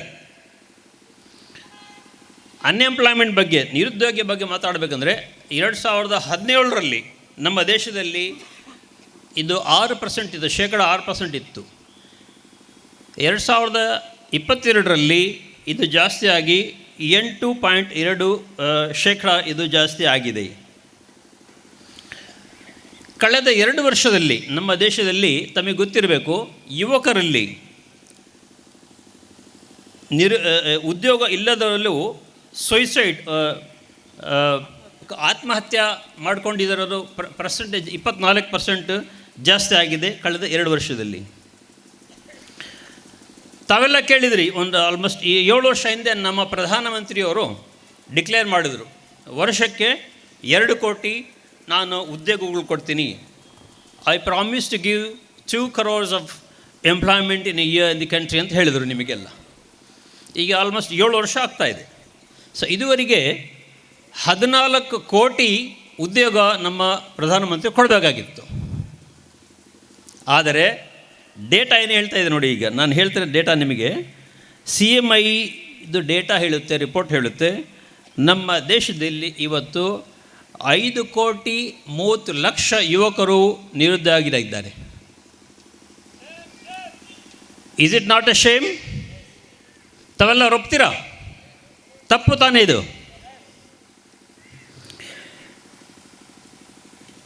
ನಾವು ಹೇಳೋದೇನೆಂದರೆ, ಈಗ ನಮ್ಮ ಅಧ್ಯಕ್ಷರು ಕೂಡ ಡೀಟೇಲ್ಸ್ ಎಲ್ಲ ಕೊಟ್ಟಿದ್ದರು. ನಾನು ನಿಮಗೊಂದು ಪ್ರಶ್ನೆ ಕೇಳ್ತೀನಿ. ಓಕೆ, ಸರ್ಕಾರ ಹಿಂಗೆ ಮಾಡಿದರು, ನೆಗ್ಲೆಕ್ಟ್ ಮಾಡಿದರು, ಅದು ಮಾಡಿಲ್ಲ, ಇದು ಮಾಡಿಲ್ಲ, ಅದು ಮಾಡಿಲ್ಲ, ದುಡ್ಡು ತಿಂದರು, ಭ್ರಷ್ಟಾಚಾರ ಎಲ್ಲ ಆದರೆ ಓಕೆ, ಇದಕ್ಕೆ ಕಾರಣ ಯಾರು? Who is responsible for this? Are we not responsible? Are we not responsible for keeping quiet? ಒಬ್ಬ ಯುರೋಪಿಯನ್ ಫಿಲಾಸಫರ್ ಹೇಳಿದ್ದ, the world is bad not because of the tyranny of a few but because of the silence of the majority ಅಂತ ಹೇಳ್ದವ. ಈ ಪ್ರಪಂಚ ಕೆಟ್ಟೋಗ್ತಿರೋದು ಆ 2%, 5% ಕ್ರಿಮಿನಲ್ಸ್ಗಳಿಂದ ಅಲ್ಲಂತೆ. ಈ ಬಾಕಿ ನಾವು 97-98% ನಾವು ಜನ ಸುಮ್ಮನೆ ಕೂತಿರ್ತೀವಲ್ಲ, ನಾವು ಅದಕ್ಕೆ ಕಾರಣ. ನಮ್ಮ ಕಡೆಯಿಂದ ಈ ದೇಶ ಕೆಟ್ಟೋಗ್ತಾ ಇರೋದು. ಯಾಕೆ ಬಾಯಿ ಬಿಚ್ಚಲ್ಲ ನೀವು? ದುಡ್ಡು ನಿಮ್ಮದಲ್ಲ ಅದು. ಆ ಸರ್ಕಾರ ಅಲ್ಲಿ ಖರ್ಚು ಮಾಡ್ತಿರೋ ದುಡ್ಡು MLA MP ಗೆ ಸ್ಯಾಲ್ರಿ ಕೊಡೋ ದುಡ್ಡು ಯಾರ್ದು? ನಿಮ್ಮದು ನಮ್ಮದು ಟ್ಯಾಕ್ಸ್ ಅಮೌಂಟ್ ತಾನೇ ಅದು. ಅವ್ನು ಕಾರ್ ತಿರುಗ್ತಿರೋದು ಯಾರ್ದು ಕಾರ್ ದುಡ್ಡು ಅದು? ನಮ್ಮದು ನಿಮ್ಮ ದುಡ್ಡು ತಾನೇ ಅದು. ಅವ್ನು ಡೀಸೆಲ್ ಹಾಕ್ತಿರೋದು ಯಾರು ದುಡ್ಡು ಅದು? ಮಜಾ ಮಾಡ್ತಿರೋದು ಯಾರು ದುಡ್ಡು ಅದು? ನಾನು ನೀವು ಬೆಳಗಿನ ಸೈಕಲ್ದವ್ರಿಗೆ 25 ಸಲ ಕೊಡ್ತಿರೋ ಟ್ಯಾಕ್ಸ್, ಆ ಟ್ಯಾಕ್ಸ್ ದುಡ್ಡು ತಾನೇ ಅದು. ಆಮೇಲೆ ಅವನಿಗೆ ಎಂಪ್ಲಾಯ್ ಮಾಡಿದ್ದು ಯಾರು? ಓಟ್ ನಾವೇ ಹಾಕಿತಾನೆ ಅವನಿಗೆ ಎಂಪ್ಲಾಯ್ ಮಾಡಿ ಕಳಿಸಿರೋದು. ನಾವು boss, the general public is the boss of MLA and NMP. But we forget very quietly that we are the boss of those fellows. ಅವರಿಗೆ ರಾಜ ಮಹಾರಾಜರ ಹತ್ರ ಮಾಡ್ತೀವಿ ನಾವು ಅವ್ರ ಹತ್ರ ಭಿಕ್ಷೆ ಬೇಳೆ ಹೋಗ್ತೀವಿ ಕೈ ಮುಗಿದು. ಅದು ನಮ್ಮ ತಪ್ಪು. ಎಲ್ಲಿವರೆಗೂ ನಮ್ಮ ಜನಸಾಮಾನ್ಯರು, ಪರ್ಟಿಕ್ಯುಲರ್ಲಿ ಎಜುಕೇಟೆಡ್, ನಮ್ಮ ಓದಿದ ಬುದ್ಧಿ ಇದ್ದವರು ಈ ದೇಶದಲ್ಲಿ ಸುಮ್ಮನೆ ತಮಾಷೆ ನೋಡ್ಕೊಂಡು ಕೂತಿರ್ತಾರೋ, ಬಾಯಿ ಬಿಚ್ಚಲ್ವೋ, ಈ ದೇಶ ಇದೇ ಥರ ಹೋಗ್ತಾ ಇರುತ್ತೆ. ಭ್ರಷ್ಟಾಚಾರ ಮತ್ತೆ ಜಾಸ್ತಿ ಆಗ್ತಾ ಇರುತ್ತೆ. ಈ ನಮ್ಮ ದೇಶ ಇನ್ನೂ ಮಹತ್ವಕ್ಕೆ ಜಾಸ್ತಿ ಕೆಟ್ಟು ಹೋಗುತ್ತೆ. ಸೊ ನಾವು ಜೊತೆಗೆ ಸೇರಬೇಕು, ಇದರ ವಿರುದ್ಧ ಮಾತಾಡಬೇಕು, ಬಾಯಿ ಬೀಸಬೇಕು. ಏನಾಗೋದಿಲ್ಲ. ದೇಶ ನಮ್ಮದಿದು, ನಾವು ಹೊರಗಿಂದ ಬಂದಿಲ್ಲ. ನಮ್ಮ ದುಡ್ಡಿಂದ ನಡೀತಾ ಇರೋದು ಸರ್ಕಾರ. ನಾವು ಟ್ಯಾಕ್ಸ್ ಕೊಟ್ಟಿದ್ದಕ್ಕೆ ಎಕಾನಮಿ ಇಂಪ್ರೂವ್ ಆಗ್ತಿರೋದು. ನಮ್ಮ ಸ್ಯಾಲ್ರಿ ಕೊಟ್ಟು ತೊಗೊಂಡು ಅವರು ಮಾಡ್ತಿರೋದು ಮಿನಿಸ್ಟ್ರುಗಳು. ನಮ್ಮ ಬೇಡಿಕೆ ನಮ್ಮ ಸರ್ಕಾರ ಜೊತೆಗೇನೆಂದರೆ, ಈ ಅನ್ಎಂಪ್ಲಾಯ್ಮೆಂಟ್, ಈ ನಿರುದ್ಯೋಗಿ ಯುವಕರು ಏನಿದ್ದಾರೋ ಅವರಿಗೆ ಸ್ವಲ್ಪ ಕನಿಷ್ಠ minimum what we expect is ಅವರಿಗೆ ಸ್ಟೈಫಂಡ್ ಅದು ಕೊಡಬೇಕು ಸರ್ಕಾರ. ಎರಡನೇದು, ಅಗತ್ಯ ವಸ್ತುಗಳ ಮೇಲೆ ಈ GST ಏನಿದೆಯೋ ಅದು ಹಿಂಪಡಿಬೇಕು. ಮೂರನೇದು, BPL ಫ್ಯಾಮಿಲೀಸ್ ಏನಿದೆಯೋ ನಮ್ಮ ದೇಶದಲ್ಲಿ, ಬಿಲೋ ಪಾವರ್ಟಿ ಲೈನ್, ಆ ಎಲ್ಲ ಫ್ಯಾಮಿಲೀಸ್ಗೆ ಉಚಿತವಾಗಿ ಫಸ್ಟ್ ಸಿಲಿಂಡರ್, ಆಮೇಲೆ ಸಬ್ಸಿಕ್ವೆಂಟ್ ಸಿಲಿಂಡರ್, ಇದರ ಜೊತೆಗೆ ರಿಫಿಲ್ ಸಿಲಿಂಡರ್ ಸಬ್ಸಿಡೈಸ್ ಕೊಡಬೇಕು. ಅದು ಕೂಡ ನಮ್ಮ ಬೇಡಿಕೆ, ನಮ್ಮ ಸರ್ಕಾರಕ್ಕೆ ನಾವು ಮಾಡ್ತೀವಿ. ಅನ್ಆರ್ಗನೈಸ್ಡ್ ಸೆಕ್ಟರ್ ಇದೆ, ಕನ್ಸ್ಟ್ರಕ್ಷನ್ ಲೇಬರ್ಸ್, ಆ ಥರ ಬೇರೆ BD ವರ್ಕರ್ಸ್ ಇದ್ದಾರೆ, ಫಿಷರ್ಮೆನ್, ಅನ್ಆರ್ಗನೈಸ್ಡ್ ಸೆಕ್ಟರ್ ಅವರಿಗೂ ಕೂಡ ಅವರಿಗೆ ಪರಿಹಾರ ಕೊಡಬೇಕು. ಆಮೇಲೆ ಈ ಮನ್ರೇಗಾ ಮುಖಾಂತರ ಲೇಬರ್ಸ್ ಕೆಲಸ ಮಾಡ್ತಾರೆ ದೇಶದಲ್ಲಿ, ಅವರಿಗೆ ಪುರುಷರಿಗೆ ಸ್ಯಾಲ್ರಿ ವೇತನ ಪರ್ ಡೇ, ಡೈಲಿ ಕೂಲಿ ಅವರಿಗೆ ಸ್ವಲ್ಪ ಜಾಸ್ತಿ, ಮಹಿಳೆಯರಿಗೆ ಕಮ್ಮಿ. ನಾವು ಡಿಮ್ಯಾಂಡ್ ಮಾಡೋದೇನೆಂದರೆ ಮಹಿಳೆಯರಿಗೂ ಕೂಡ ಈಕ್ವಲ್ ವೇತನ ಕೊಡಬೇಕು ಅಂತಾನೆ ಡಿಮ್ಯಾಂಡ್ ಮಾಡ್ತೀವಿ ಸರ್ಕಾರಕ್ಕೆ. ಕೊನೆಯದಾಗಿ ನಾನು ನೀವು ಯೋಚನೆ ಮಾಡಬೇಕಾಗಿರೋದೇನೆಂದರೆ, ನಾವು ಎಲ್ಲಿವರೆಗೂ ಎತ್ತು ನಿಂತ್ಕೊಳ್ಳಲ್ವೋ ಇದರ ವಿರುದ್ಧ, ಇದು ನಮ್ಮ ದೇಶ, ನಮ್ಮ ಫ್ಯಾಮಿಲಿ, ನಮ್ಮ ಕುಟುಂಬ, it is our own house. ಈ ನಮ್ಮ ಹೌಸ್, ನಮ್ಮ ಮನೆ ಆರ್ಡರ್ನಲ್ಲಿ ಇಲ್ಲ ಅಂದರೆ, ಇಲ್ಲಿ ಶಾಂತಿ ಇಲ್ಲ ಅಂದರೆ, ಇಲ್ಲಿ ಬ್ರದರ್ಹುಡ್, ಫ್ರೆಟರ್ನಿಟಿ ಏನಂತ ಹೇಳ್ತಾ ಅದಿಲ್ಲ ಅಂದರೆ, ನೀವು ರಾತ್ರಿ ಮಲ್ಗೋಕ್ಕಾಗೋದಿಲ್ಲ, ನಾವು ಮಲ್ಗೋಕ್ಕಾಗೋದು, ಯಾರು ಮಲ್ಗೋಕ್ಕಾಗೋದಿಲ್ಲ ರಾತ್ರಿ. ಶಾಂತಿ ಹೋಗುತ್ತೆ ಈ ದೇಶದಿಂದ. ನಾವೆಲ್ಲರೂ ಎದ್ದು ನಿಂತ್ಕೋಬೇಕು, ನಂಬರ್ 1. ಎರಡನೇದು, ನಿಮ್ಮ ಪೀಳಿ, ದಿ ನೆಕ್ಸ್ಟ್ ಜನರೇಷನ್, ನಿಮ್ಮ ಮಕ್ಕಳು, ನಮ್ಮ ಮಕ್ಕಳು ಮುಂದೆ ಬರುವ ವರ್ಷದಲ್ಲಿ, ಬರುವ ಸೆಂಚುರಿಯಲ್ಲಿ ಕಾಲರ್ ಎದ್ದು ಡಿಗ್ನಿಫೈಡ್ ಆಗಿ, ರೆಸ್ಪೆಕ್ಟ್ಫುಲ್ ಆಗಿ, ಸನ್ಮಾನದಿಂದ ತಲೆ ಎತ್ತು ಈ ದೇಶದಲ್ಲಿ ನಡಿಬೇಕಂದ್ರೆ ನಾವೆಲ್ಲ ಈಗ ಸ್ವಲ್ಪ ಸ್ಯಾಕ್ರಿಫೈಸ್ ಮಾಡಿ, ಬಲಿದಾನ ಮಾಡಿ ನಾವೆಲ್ಲ ಮುಂದೆ ಬರಬೇಕು. ಅದು ಮಾಡಿಲ್ಲ ಅಂದರೆ, ಅದು ಹೇಳ್ತೀನಿ, ಮಾಡಿಲ್ಲ ಅಂದ್ರೆ ಏನಾಗುತ್ತೆ? ಓಕೆ, ಯಾರಿಗೆ ಬೇಕು ಈ ಪಾಲಿಟಿಕ್ಸ್ ಬೇಡ, ದೇಶನೇ ಬೇಡ, ಓಕೆ, ನಿಮ್ಮ ಮನೆ ಹಾಗೆ ಕೂತಿರ್ತಾರ, ಅದರದ್ದು ಪರಿಣಾಮ ಗೊತ್ತಾ? ಅದು ಹೇಳ್ತೀನಿ ನಿಮಗೆ. ನಿಮ್ಮ ಕೈಯಲ್ಲಿ, ನಮ್ಮ ಕೈಲಿ ಒಂದು 5 ವರ್ಷ ಟೈಮ್ ಇದೆ ಈಗ. We have got maximum 5 years, ಅದು in the worst case 10 years. ಇದರೊಳಗೆ ಈ ಸಂವಿಧಾನ ಅಂತ ಒಂದು ಬುಕ್ ಇದೆಯಲ್ಲ, ಆ ಪುಸ್ತಕವನ್ನು ಅವರು ಬಿಸಾಕ್ಬಿಟ್ರೆ ಆಮೇಲೆ ನಾನು ನೀವು ಈಗ ಸೇರೋಕ್ಕೂ ಆಗೋದಿಲ್ಲ. ಈಗ ಮನೆಯಲ್ಲಿ ನೀವು ಕೂತ್ಕೊಂಡು ನಿಮ್ಮ ಚಾಯ್ಸ್ದು ಊಟ ಮಾಡೋಕ್ಕಾಗೋದಿಲ್ಲ ನಿಮಗೆ. ನೀವು ಯಾವ ಬಟ್ಟೆ ಹಾಕಬೇಕು ಆ ಸರ್ಕ್ಯುಲರ್ ಕೂಡ ಅಲ್ಲಿಂದ ಬರುತ್ತೆ. ಡಿಕ್ಟೇಟರ್ಶಿಪ್ ಬರುತ್ತೆ, ಆವಾಗ ಸಂವಿಧಾನ ಇರೋದಿಲ್ಲ, ಕಾನೂನು ಇರೋದಿಲ್ಲ, ನಿಮ್ಮ ಹಕ್ಕೆಲ್ಲ ಹೋಗುತ್ತೆ. ಓಟ್ ಹಾಕೋದು ಹಕ್ಕಿರೋದಿಲ್ಲ ನಿಮಗೆ. ನಿಮ್ಮ ಮಕ್ಕಳಿಗೆ ಯಾರ ಜೊತೆಗೆ ಮಾತಾಡಬೇಕು, ಅವನು ನಿಮ್ಮ ಮಗಳು ಯಾರ ಜೊತೆಗೆ ಫ್ರೆಂಡ್ಶಿಪ್ ಮಾಡಬೇಕು, ಅದು ಕೂಡ ಅಲ್ಲಿಂದ ಸರ್ಕ್ಯುಲರ್ ಬರುತ್ತೆ. ನೀವು ನೆನಪಿಟ್ಕೊಳ್ಳಿ ಈ ಮಾತು. ಈ ಎಲ್ಲೂ ಬೇಡಿಕೆ ನಮ್ಮ ಪಕ್ಷದ ವತಿಯಿಂದ ನಾವು ಇಟ್ಟಿದ್ದೀವಿ. ನಾನು ನಿಮಗೆ ರಿಕ್ವೆಸ್ಟ್ ಮಾಡೋದು, ಕೇಳಿಕೊಳ್ಳೋದೇನೆಂದರೆ, ಇದು ನಮ್ಮ ವೆಲ್ಫೇರ್ ಪಾರ್ಟಿದು ಯಾವುದು ಪರ್ಸ್ನಲ್ ಕೆಲಸಕ್ಕೆ ನಿಮ್ಮ ಹತ್ರ ಬಂದಿಲ್ಲ. ನಾವು ನಿಮ್ಮ ಹತ್ರ ಯಾವುದು ಡೊನೇಷನ್ ಕೆಳಗೆ ಬಂದಿಲ್ಲ. ನಾವು ದೇಶ ಕೆಟ್ಟೋಗ್ತಾ ಇದೆ, ಈ ದೇಶದಲ್ಲಿ ನೀವು ಕೂಡ ಇದ್ದೀರಾ, ನೀವು ಸಫರ್ ಆಗ್ತೀರಾ ನಾಳೆ ಅಂತ ಎಚ್ಚರಿಕೆ ಕೊಡೋಕ್ಕೆ ನಾವು ಬಂದಿದ್ವಿ. ಸರ್ಕಾರಕ್ಕೆ ಒಂದು ಕಡೆ ಎಚ್ಚರಿಕೆ ಕೊಡ್ತೀವಿ, ನಿಮಗೆ ಒಂದು ಕಡೆ ರಿಕ್ವೆಸ್ಟ್ ಮಾಡೋಕ್ಕೆ ನಾವು ಕೇಳ್ಕೊಳ್ಳೋದಕ್ಕೆ ಬಂದಿದ್ದೀವಿ. ದಯವಿಟ್ಟು ತಾವೆಲ್ಲರೂ ಕೈ ಜೋಡಿಸ್ಬೇಕು, ಈ ಪಕ್ಷ ಜೊತೆಗೆ ಬನ್ನಿ, ನಾವೆಲ್ಲರೂ ಸೇರಿ ಒಂದು ಹೊಸ ಭಾರತ ನಿರ್ಮಾಣ ಮಾಡೋಣ. Let us build A new India wear everybody lives A dignified life. ಕೊನೆಯಲ್ಲಿ ಒಬ್ಬ ಹಿಂದಿ ಕವಿ ಒಂದು ಪ್ರಶ್ನೆ ಕೇಳಿದ್ದಾನೆ. ಆ ಪ್ರಶ್ನೆ ನಾನು ನಿಮ್ಮ ಮುಂದೆ ಇಟ್ಬಿಟ್ಟು ನನ್ನ ಮಾತು ಮುಗಿಸ್ತೇನೆ. ಇಸ್ ಜುಲ್ಮ್ ಕೆ ಸಾಯೆ ಮೇ ಜುಬಾನ್ ಖೋಲೆಗಾ ಕೌನ್. ಜುಲ್ಮ್ ಅಂದರೆ ಅತ್ಯಾಚಾರ, ಅನ್ಯಾಯ, ಜುಲ್ಮ್ ವಾತಾವರಣ. ಇಸ್ ಜುಲ್ಮ್ ಕೆ ಸಾಯೆ ಮೇ ಜುಬಾನ್ ಖೋಲೆಗಾ ಕೌನ್, ಹಮ್ ಭೀ ಚುಪ್ ರಹೇ तो फिर बोलेगा कौन. Thank you so much. ധന്യവാദങ്ങൾ. നാം ഇന്നിവിടെ ഒരുമിച്ച് കൂടിയതിൻ്റെ ഉദ്ദേശം കേന്ദ്ര ഗവൺമെൻറ്റിൻ്റെ വിലക്കയറ്റത്തിനെതിരിൽ വെൽഫെയർ പാർട്ടിയുടെ പ്രതിരോധ യോഗത്തിലാണ്. ഇന്ന് നാട്ടിൽ നടന്നുകൊണ്ടിരിക്കുന്ന ഗവൺമെൻറ്റിൻ്റെ എല്ലാ പ്രവർത്തനങ്ങളും അറിഞ്ഞുകൊണ്ടിരിക്കുന്നവരാണ് ഞാനും നിങ്ങളും. നമുക്കറിയാമല്ലോ, നമ്മുടെ നാട്ടിൽ നോട്ട് നിരോധനം ഏർപ്പെടുത്തിയപ്പോൾ അതിന് പിന്നാലെ ഉണ്ടായിരുന്ന പ്രയാസങ്ങൾ എത്രയായിരുന്നു എന്ന്. ആ പ്രയാസങ്ങൾ കൂടുതലും അനുഭവിച്ചവർ ഇവിടുത്തെ സാധാരണ ജനങ്ങളാണ്. അങ്ങനെ ഓരോരോ പ്രവർത്തനങ്ങൾ നാട്ടിൽ നടപ്പിൽ വരുത്തിക്കൊണ്ട് സാധാരണ ജനങ്ങൾക്ക് ഉപദ്രവകരമായ ഓരോ പ്രവർത്തനങ്ങളാണ് ഇന്നത്തെ കേന്ദ്ര ഗവൺമെൻറ് നമ്മുടെ മേൽ അടിച്ചേൽപ്പിച്ചു കൊണ്ടിരിക്കുന്നത്. ഇന്ത്യൻ ഗവൺമെൻറ്റിന് ഏറ്റവും എല്ലാവരെയും ഉൾപ്പെടുത്തിക്കൊണ്ട് നല്ല ഒരു ഭരണഘടന ഇന്ത്യൻ ഗവൺമെൻറ്റിനുണ്ട്. ആ ഭരണഘടന നാട്ടിൽ നടപ്പിലാക്കിയാൽ ഇവിടുത്തെ ഹിന്ദുവും ഇവിടുത്തെ മുസ്ലിമും ഇവിടുത്തെ സിഖുകാരനും ഇവിടുത്തെ ദളിതനും എല്ലാവരും സമമായിക്കൊണ്ട് ഈ നാട്ടിൽ ജീവിക്കുവാനുള്ള ഒരവസ്ഥയുണ്ടായിരുന്നു. പക്ഷേ ഇവിടെ ഇപ്പോൾ ഭരിച്ചുകൊണ്ടിരിക്കുന്ന കേന്ദ്ര ഗവൺമെൻറ്റിൻ്റെ ഓരോ നടപടിക്രമങ്ങളും ഇവിടുത്തെ ഉള്ളവനാക്കി തീർക്കാനുള്ള പ്രവർത്തനങ്ങളാണ്. നമുക്കറിയാമല്ലോ, ഇന്ന് ഇവിടുത്തെ യുവസമൂഹം ജോലിക്ക് വേണ്ടി അലയുകയാണ്. വിദ്യാഭ്യാസമ്പന്നരായ എത്രയെത്ര യുവാക്കളുണ്ടെന്ന് ഇവിടെ എന്ന് ചോദിച്ചാൽ ആർക്കും ജോലിയില്ലാതെ കഷ്ടപ്പെടുകയാണ്. നമ്മുടെ നാട്ടിൽ ഇന്ന് ഗവൺമെൻറ് നടത്തിക്കൊണ്ടിരിക്കുന്ന ഓരോ പ്രവർത്തനങ്ങളെയും നാം ഒന്ന് ചിന്തിച്ചു നോക്കണം. ഞാൻ പറഞ്ഞതുപോലെ ഓരോ പ്രവൃത്തിയും എന്ന് പറഞ്ഞാൽ നോട്ട് നിരോധനം കഴിഞ്ഞു. നമ്മുടെ ഗ്യാസ് സിലിണ്ടറിൻ്റെ സബ്സിഡിയെ പറ്റി ഇവിടെ പറയുകയുണ്ടായി. ആദ്യം സബ്സിഡിയൊക്കെ തന്നിരുന്നു, ഇപ്പോൾ ഒന്നിനും സബ്സിഡി ഇല്ല. ഇന്ന് ഓരോ സാധനത്തിനും ഓരോ നിമിഷം കൂടും തോറും വില വർദ്ധിച്ചു കൊണ്ടിരിക്കുന്നു. ഇതിൻ്റെ ഉത്തരവാദി ആരാണ്? അതാണ് നാം വോട്ട് ചെയ്ത് ജയിപ്പിച്ച നമ്മുടെ ഭരണാധികാരികളാണ് ഇതിൻ്റെ ഉത്തരവാദികൾ എന്ന് നാം ഓരോരുത്തരും മനസ്സിലാക്കണം. അതിനെതിരിൽ സംസാരിച്ചുകൊണ്ടാണ് ജനപക്ഷ രാഷ്ട്രീയം എന്ന നിലയിൽ വെൽഫെയർ പാർട്ടി രൂപം കൊണ്ടിരിക്കുന്നത്. ജനപക്ഷ രാഷ്ട്രീയം, അതായത് നീതിയുടെ രാഷ്ട്രീയം, എല്ലാവർക്കും സമത്വമായിരിക്കണം നാട്ടിൽ നടമാടേണ്ടത്. അതുകൊണ്ട് നാം വെൽഫെയർ പാർട്ടി രൂപീകരിക്കുകയും മത്സരിക്കുകയും ചെയ്തു. ആ മത്സരത്തിൽ വിജയിച്ച ഒരു മെമ്പറാണ് ഞാൻ. കണ്ണൂർ ജില്ലയിലെ മാടായി പഞ്ചായത്തിൽ നിന്നും വിജയിച്ചു വന്ന ഒരു മെമ്പറാണ് ഞാൻ. അവിടെ എത്തിയപ്പോഴാണ് നാം അറിയുന്നത് ഗവൺമെൻറ്റിൽ നിന്നും സാധാരണ ജനങ്ങൾക്ക് യഥേഷ്ടം കാര്യങ്ങൾ ഗവൺമെൻറ് നൽകിക്കൊണ്ടിരിക്കുന്നു എന്ന്.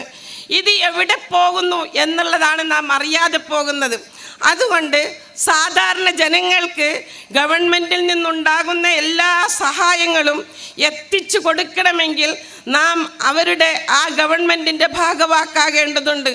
അതിനു വേണ്ടി നാം പ്രവർത്തിക്കേണ്ടതുണ്ട്. അപ്പോഴാണ് നമുക്ക് ജനങ്ങളെ സേവിക്കുവാൻ സാധിക്കുക എന്നുള്ള യാഥാർത്ഥ്യം മനസ്സിലാക്കിക്കൊണ്ട് നാം അതിനു വേണ്ടി അരക്കിട്ടുറപ്പിച്ചുകൊണ്ട് നാം വെൽഫെയർ പാർട്ടിയുടെ ജീവനത്തിന് വേണ്ടി അല്ലെങ്കിൽ അതിൻ്റെ പുരോഗതിക്ക് വേണ്ടി നാം നമ്മുടെ കഴിവിൻ്റെ പരമാവധി പരിശ്രമിച്ചു കൊണ്ടിരിക്കുക. നേരത്തെ ഇവിടെ ഒരു പ്രാസംഗികൻ പറയുകയുണ്ടായി, ഒരു മനുഷ്യൻ, ഒരു പുരുഷൻ നന്നായാൽ ഒരു വ്യക്തിയാണ് നന്നാകുന്നത്, ഒരു സ്ത്രീ നന്നായാൽ ഒരു സമൂഹം നന്നാകുമെന്നും. അതിൽ നിന്നും സ്ത്രീകളായ സഹോദരിമാർ മനസ്സിലാക്കണം, എൻ്റെ കർത്തവ്യം ഇത് മാത്രമല്ല, എൻ്റെ കുടുംബത്തെ സംരക്ഷിക്കലും അതിൻ്റെ അപ്പുറത്ത് നമ്മളോട് നമ്മുടെ ദൈവം എന്ത് പറഞ്ഞിട്ടുണ്ട് എന്ന് ചോദിച്ചാൽ നിങ്ങൾ നിങ്ങളുടെ സഹോദരനെ സഹായിക്കേണ്ടതുണ്ട് എന്ന്. ആ സഹോദരനെ സഹായിക്കാനുള്ള ഒരു വേദിയായിട്ടാണ് ഞാൻ വെൽഫെയർ പാർട്ടിയെ കാണുന്നത് എന്ന് നിങ്ങൾ ഓരോരുത്തരും മനസ്സിലാക്കുക. അതുകൊണ്ട് തന്നെ വെൽഫെയർ പാർട്ടിയെ എങ്ങനെയാണോ നമുക്ക് സഹായിക്കാൻ സാധിക്കുക അങ്ങനെ നിങ്ങൾ സഹായിക്കേണ്ടതുണ്ട് എന്ന് മാത്രമാണ് നിങ്ങളോട് പറയാനുള്ളത്. എങ്കിൽ മാത്രമേ നമുക്ക് നമ്മുടെ സാധാരണ ജനങ്ങളെ, ഇവിടുത്തെ ദളിതനെയും ഇവിടുത്തെ ഹിന്ദുവിനെയും ഇവിടുത്തെ ക്രിസ്ത്യാനിയുടെ നാം മനസ്സിലാക്കേണ്ട ഒരു കാര്യമുണ്ട്. ഇവിടുത്തെ എല്ലാവരുടെയും പ്രയാസങ്ങൾ ഒന്നാണ്, എല്ലാവരുടെയും വേദനകൾ ഒന്നാണ്. അവരുടെ വേദനകൾ മാറ്റുവാൻ വെൽഫെയർ പാർട്ടി ഓഫ് ഇന്ത്യക്ക് സാധിക്കട്ടെ എന്ന് ആത്മാർത്ഥമായി ಪ್ರಾರ್ಥಿಸಿಕೊಂಡು നിർത്തുന്നു. ಜೈ ಹಿಂದ್, ಜೈ ವೆಲ್ಫೇರ್ ಪಾರ್ಟಿ. ಧನ್ಯವಾದಗಳು ಶ್ರೀಮತಿ ಜಮೀಲರವರಿಗೆ. ಮುಂದಿನ ಭಾಷಣ ಅರಫಾ ಮಂಚಿ, ಜಿಲ್ಲಾ ವಕ್ತಾರರು, welfare party of India Dakshina Kannada ಜಿಲ್ಲೆ. ಜಿಲ್ಲೆಯ ಗಣ್ಯರೇ, ಸಭಿಕರೇ, ಪತ್ರಕರ್ತರೇ, ಎಲ್ಲರಿಗೂ ನಾನು ವೆಲ್ಫೇರ್ ಪಾರ್ಟಿಯ ಶುಭಾಶಯಗಳನ್ನು ಈ ಸಂದರ್ಭದಲ್ಲಿ ಹೇಳಲಿಕ್ಕೆ ಬಯಸ್ತಾ ಇದ್ದೇನೆ. ನಿರುದ್ಯೋಗದ ಬಗ್ಗೆ ಅಂಕಿಅಂಶಗಳನ್ನು ಈಗಾಗಲೇ ನಮ್ಮ ನಾಯಕರು ನಿಮ್ಮ ಮುಂದಿಟ್ಟಿದ್ದಾರೆ, ಅಂತ ನಾನು ಹೋಗ್ತಾ ಇಲ್ಲ. ಆದರೆ ನಮ್ಮ ದೇಶದಲ್ಲಿ ಇವತ್ತು ಬಡತನದ ಅವಸ್ಥೆ ಹೇಗಿದೆ ಅಂತ ಕೇಳಿದರೆ, ವಿಶ್ವ ಬ್ಯಾಂಕ್ನ ಒಂದು ಲೆಕ್ಕವನ್ನು, ನಾನು ನೇರವಾಗಿ ವಿಷಯಕ್ಕೆ ಬರ್ತೇನೆ, ಯಾವ ಆಚೀಚೆಯ ಮಾತುಗಳನ್ನು ಹೇಳಲಿಕ್ಕೆ ಹೋಗದೆ ವೆಲ್ಫೇರ್ ಪಾರ್ಟಿಯ ಧ್ಯೇಯ ಏನುವಂಥದ್ದು ಮತ್ತು ಈ ದೇಶದಲ್ಲಿ ಆಗುತ್ತಿರುವಂಥ ಪರಿಸ್ಥಿತಿ ಏನುವಂಥದ್ದು ಅನ್ನುವಂತಹ ಒಂದು ಚಿಕ್ಕ ಚಿತ್ರಣವನ್ನು ನಿಮ್ಮ ಮುಂದಿಡಲಿಕ್ಕೆ ನಾನು ಬಯಸ್ತೇನೆ. ಅಂದರೆ ಈ ದೇಶದಲ್ಲಿ ವಿಶ್ವ ಬ್ಯಾಂಕಿನ ಒಂದು ಲೆಕ್ಕದ ಪ್ರಕಾರ ಅತ್ಯಂತ ಬಡವರು 30 ಕೋಟಿ ಮಂದಿ, ಮತ್ತು ಬಡತನದ ರೇಖೆಯಿಂದ ಕೆಳಗಿರುವ ಮಂದಿ 60% ಮಂದಿ. ಆನಂತರ ಕೊರೋನಾ ಬಂದ ಮೇಲೆ ನಿಮಗೆಲ್ಲ ಗೊತ್ತು, ಮಧ್ಯಮ ವರ್ಗದವರ ಬದುಕು ಉಲ್ಟಾ ಪಲ್ಟಾ ಆಗಿದೆ. ನಿರುದ್ಯೋಗ ಇವತ್ತು ಯಾವ ಥರದಲ್ಲಿ ಕಾಡ್ತಾ ಇದೆ ಅಂತ ಹೇಳಿದರೆ, ನಾವು ಬದುಕುವುದೇ ಕಷ್ಟ ಅನ್ನುವಂಥ ಪರಿಸ್ಥಿತಿ ಆಗಿದೆ. ಆದರೆ ರಾಜಕಾರಣಿಗಳು ಮತ್ತು ಇವತ್ತು ಇಲ್ಲಿನ ಸಂಘ ಪರಿವಾರ ತನ್ನ ಯಾವ ಲಯವನ್ನು ಬದಲಾಯಿಸಿದ್ದನ್ನು ನಾವು ಕಾಣ್ತೇವೆ. RSSನ ಪ್ರಮುಖ ದತ್ತಾತ್ರೇಯ ಹೊಸಬಾಳೆ ಅವರು ಒಂದು ಹೇಳಿಕೆ ಕೊಡ್ತಾರೆ, ಭಾರತದಲ್ಲಿ ನಿರುದ್ಯೋಗದ ಪ್ರಮಾಣ ಹೆಚ್ಚುತ್ತಿದೆ, ಜೊತೆಗೆ ಆರ್ಥಿಕ ಅಸಮಾನತೆ ಇಲ್ಲಿ ಹೆಚ್ಚಿದೆ ಅಂತ ಹೇಳ್ತಾ ಇದ್ದಾರೆ. ಆದರೆ ನಾನು ಕೇಳ್ತೇನೆ, ಇವರಿಗೆ ಇವಾಗ ನೆನಪಾಗ್ತಾ ಇರೋದಾ? ಇವರ ಸರ್ಕಾರ RSS ಪ್ರಣೀತ ಸರ್ಕಾರ ಇಲ್ಲಿ ಆಡಳಿತ ನಡೆಸುತ್ತಿರುವಾಗ ಲೋಕಸಭೆಯ ಚುನಾವಣೆ, ಕರ್ನಾಟಕದ ವಿಧಾನಸಭೆ ಚುನಾವಣೆ, ಗುಜರಾತ್ ವಿಧಾನಸಭೆ ಚುನಾವಣೆ ಬರುವಾಗ RSSನ ಮನಸ್ಸು ಯಾಕೆ ಬದಲಾಯಿತು ಅನ್ನತಕ್ಕಂಥ ಪ್ರಾಮಾಣಿಕ ಪ್ರಶ್ನೆಯನ್ನು ನೀವು ಕೇಳಬೇಕು ಅಂತ ನಾನು ಈ ಸಂದರ್ಭದಲ್ಲಿ ಹೇಳಲಿಕ್ಕೆ ಇಚ್ಛಿಸ್ತೇನೆ. ಯಾಕಂತ ಕೇಳಿದರೆ ಇದು ಪ್ರಾಮಾಣಿಕ ಅಲ್ಲ, ಇದು ಕೇವಲ ನಾಟಕ ಆಗಿದೆ ಅನ್ನತಕ್ಕಂಥ ಮಾತನ್ನು ವೆಲ್ಫೇರ್ ಪಾರ್ಟಿ ಹೇಳಲಿಕ್ಕೆ ಇಷ್ಟದೆ ಮಾತ್ರ ಅಲ್ಲ, ಇಂಥ ಹುನ್ನಾರಗಳನ್ನು ಖಂಡಿಸ್ತದೆ ಅನ್ನತಕ್ಕಂಥ ಮಾತನ್ನು ಈ ಸಂದರ್ಭದಲ್ಲಿ ಎಚ್ಚರಿಕೆ ಕೊಡ್ತಾ ಹೇಳ್ತಾ ಇದ್ದೇನೆ. ನಿಮಗೆ ಮನಸ್ಸಿದ್ರೆ ಏನೂ ಮಾಡಬಹುದು, ನಿಮ್ಮ ಕೈಯಲ್ಲಿ ಅಧಿಕಾರ ಇದೆ ಸ್ವಾಮಿ. ನೀವು ಅಧಿಕಾರವನ್ನು ಇಟ್ಟುಕೊಂಡು ಇವತ್ತು ಬಣ್ಣದ ಮಾತುಗಳನ್ನಾಡಿ ಮತ್ತೆ ಅಧಿಕಾರದಲ್ಲಿ ಕೂತು ನಮ್ಮ ಅಧ್ಯಕ್ಷರು ಹೇಳಿದಂತೆ ನಿಮ್ಮ ತಲೆಗೆ ಹೊಡೆಯುವ ಕೆಲಸವನ್ನು ಮಾಡ್ತೀರ. ಇದು ಇನ್ನು ಮೋಸ ಹೋಗುವುದಿಲ್ಲ. ನಾವು ದೃಢ ನಿಶ್ಚಯವನ್ನು ಮಾಡೋಣ. ನಾವು ಇನ್ನು ಮೋಸ ಹೋಗುವವರಲ್ಲ. ನಾವು ಇಂತಹ ಅವ್ಯವಸ್ಥೆ ಆಗರವನ್ನು ಮಾಡಿರುವಂತಹ, ಕೆಟ್ಟ ನೀತಿಯನ್ನು ಮಾಡಿರುವಂತಹ ಈ ಕೇಂದ್ರ ಸರ್ಕಾರದ ಎಲ್ಲ ವೈಫಲ್ಯಗಳನ್ನು ಬಯಲಿಗೆಳಿತೇವೆ ಅನ್ನತಕ್ಕಂಥ ಮತ್ತು ಇವರಿಗೆ ಮತದಾನದ ಮೂಲಕ ಮತವನ್ನು ನೀಡುವುದರ ಮೂಲಕ ಇವರನ್ನು ಕೆಳಗಿಳಿಸಿ ನಾವು ಜಾತ್ಯತೀತ ಭಾರತದ ಚುಕ್ಕಾಣಿಯನ್ನು ಎತ್ತಿ ಹಿಡಿದು ಮತ್ತೆ ಇಲ್ಲಿ ನಾವು ಸ್ವತಂತ್ರವಾದ ಗಾಳಿಯನ್ನು ಜೀವಿಸುವಂಥ ಒಂದು ಪರಿಸ್ಥಿತಿ ಮತ್ತು ಬೆಲೆ ಏರಿಕೆ, ನಿರುದ್ಯೋಗ, ಅನ್ಯಾಯ, ಅಕ್ರಮ ದೌರ್ಜನ್ಯಗಳನ್ನು ಕಟ್ಟೆ ಹಾಕ್ತೇವೆ ಅನ್ನತಕ್ಕಂಥ ದೃಢ ನಿಶ್ಚಯವನ್ನು ಮಾಡೋಣ ಅಂತ ಕರೆ ನೀಡ್ತಾ ಇದ್ದೇನೆ. ಬಂಧುಗಳೇ, ಖಾಲಿ ದತ್ತಾತ್ರೇಯ ಹೊಸಬಾಳೆ ಅವರು ಮಾತ್ರ ಹೇಳಿದ್ದಲ್ಲ, ಗಡ್ಕರಿ ಅವರು ಕೂಡ ಹೇಳಿದರು. ನಿಮಗೆ ಗೊತ್ತಿದ್ದು ಗಡ್ಕರಿ ಯಾರಂತ ನಿಮಗೆ ಗೊತ್ತು, ನಾನು ವಿವರಿಸಬೇಕಾದ ಅಗತ್ಯ ಇಲ್ಲ, ಸಮಯದ ಅಭಾವ ಇರೋದ್ರಿಂದ ನಾನು ಸ್ವಲ್ಪ ಬೇಗ ಹೇಳಿ ನನ್ನ ವಿಷಯವನ್ನು ಮುಗಿಸ್ತೇನೆ. ಗಡ್ಕರಿ ಅವರು ಗ್ರಾಮೀಣ ಪ್ರದೇಶದಿಂದ ವಲಸೆ ಕಾರ್ಮಿಕರು ವಲಸೆ ಬರುವುದು ಅವರ ಇಷ್ಟ ಪ್ರಕಾರ ಬರ್ತಾ ಇಲ್ಲ, ಅನಿವಾರ್ಯವಾಗಿ ಬರ್ತಾರೆ ಅಂತ ಇತ್ತೀಚೆಗೆ ಒಂದು ಹೇಳಿಕೆ ಕೇಳಿದರು. ಭಾರತದಲ್ಲಿ 360 ಗ್ರಾಮಗಳಿವೆ ತೀರಾ ಬಡತನದಿಂದ ಹೇಳಿದರು. ಇಷ್ಟು ಬಡತನ ಇರುವಾಗ, ಸರ್ಕಾರ ಇವರ ಕೈಯಲ್ಲಿರುವಾಗ, ನಿರುದ್ಯೋಗದ ಸಮಸ್ಯೆ ಇರುವಾಗ ಇವರು ಈಗ ಚೆಂಡ ಬಡಿತಿದ್ದಾರೆ ಯಾಕೆ? ಆತ್ಮಾರ್ಥವಾಗಿ ನೀವು ನಿಮ್ಮ ಹೃದಯವನ್ನು ಮುಟ್ಟಿ ಪ್ರಶ್ನಿಸಬೇಕಾದಂಥ ಪ್ರಶ್ನೆ ಇದು ಅನ್ನತಕ್ಕಂಥದ್ದು ನಾನು ಈ ಸಂದರ್ಭದಲ್ಲಿ ನಿಮಗೆ ನೆನಪಿಸಿಗೆ ಇಷ್ಟಪಡ್ತೇನೆ ಅನ್ನುವ ಮಾತು. ನೀವು ನೋಡಿ, ಮಧ್ಯಪ್ರದೇಶದಲ್ಲಿ ನಿರುದ್ಯೋಗ ಯುವಕರು ಬೀದಿಗಿಳಿದು ಉದ್ಯೋಗ ಕೊಡಿ ಅಂತ ಸರ್ಕಾರವನ್ನು ಅಂಗಲಾಚಿಸಿದಾಗ, ಯಾಚನೆ ಮಾಡಿದಾಗ ಅಲ್ಲಿನ ಶಿವರಾಜ್ ಚೌಹಾಣ್ ಸರ್ಕಾರ ಪೊಲೀಸರ ಮೂಲಕ ಬೆತ್ತದಿಂದ ಹೊಡೆಯಿಸಿತು. ಪಾಪ ಬಡವರು ನಿರುದ್ಯೋಗ ಇಲ್ಲ. ನಮ್ಮ ಈಗಾಗಲೇ ಅಂಶ ಹೇಳಿದವರು 28, 29 ವರ್ಷದ ಯುವಕರು ನಿರುದ್ಯೋಗಿಗಳು ಅಂತ ಹೇಳ್ತಾರೆ. ಆದರೆ 36 ವರ್ಷದ ಯುವಕನಿಗೂ ಕೂಡ ಇವತ್ತು ಕೆಲಸ ಇಲ್ಲ. ಇವರ ಕುಟುಂಬವನ್ನು ಹೇಗೆ ಸಂರಕ್ಷಿಸಬೇಕು? ಹೆತ್ತವರಿದ್ದಾರೆ, ತಂದೆ ತಾಯಿ ಇದ್ದಾರೆ, ಸಹೋದರರಿದ್ದಾರೆ, ಮಕ್ಕಳಿದ್ದಾರೆ, ಹೇಗೆ ಸಂರಕ್ಷಿಸಬೇಕು ಅನ್ನತಕ್ಕಂಥ ಪ್ರಶ್ನೆಯನ್ನು ನಾವು ಇಲ್ಲಿ ಕೇಳಬೇಕಾಗಿದೆ. ಜೊತೆಗೆ ನಿರುದ್ಯೋಗದ ಬಗ್ಗೆ RSS ಪ್ರಮುಖ ಮೋಹನ್ ಭಾಗವತರು ಒಂದು ಮಾತು ಹೇಳಿದರು. ನಿರುದ್ಯೋಗದ ಬಗ್ಗೆ ಅಲ್ಲ, ಜನಸಂಖ್ಯೆಯ ಬಗ್ಗೆ ಹೇಳಿದರು. ಜನಸಂಖ್ಯೆ ಹೆಚ್ಚುತ್ತಾ ಇದೆ, ಇಲ್ಲಿ ಧಾರ್ಮಿಕವಾಗಿ ಈ ದೇಶ ಒಡೆಯಬಹುದು ಅಂತ. ನಾವು ಮೊನ್ನೆ ನನ್ನ ಮಿತ್ರರು ಮತ್ತು ಜಿಲ್ಲೆಯ ಪದಾಧಿಕಾರಿಗಳೊಂದಿಗೆ ಪ್ರೆಸ್ ಕ್ಲಬ್ಗೆ ಹೋಗಿದ್ದೆವು.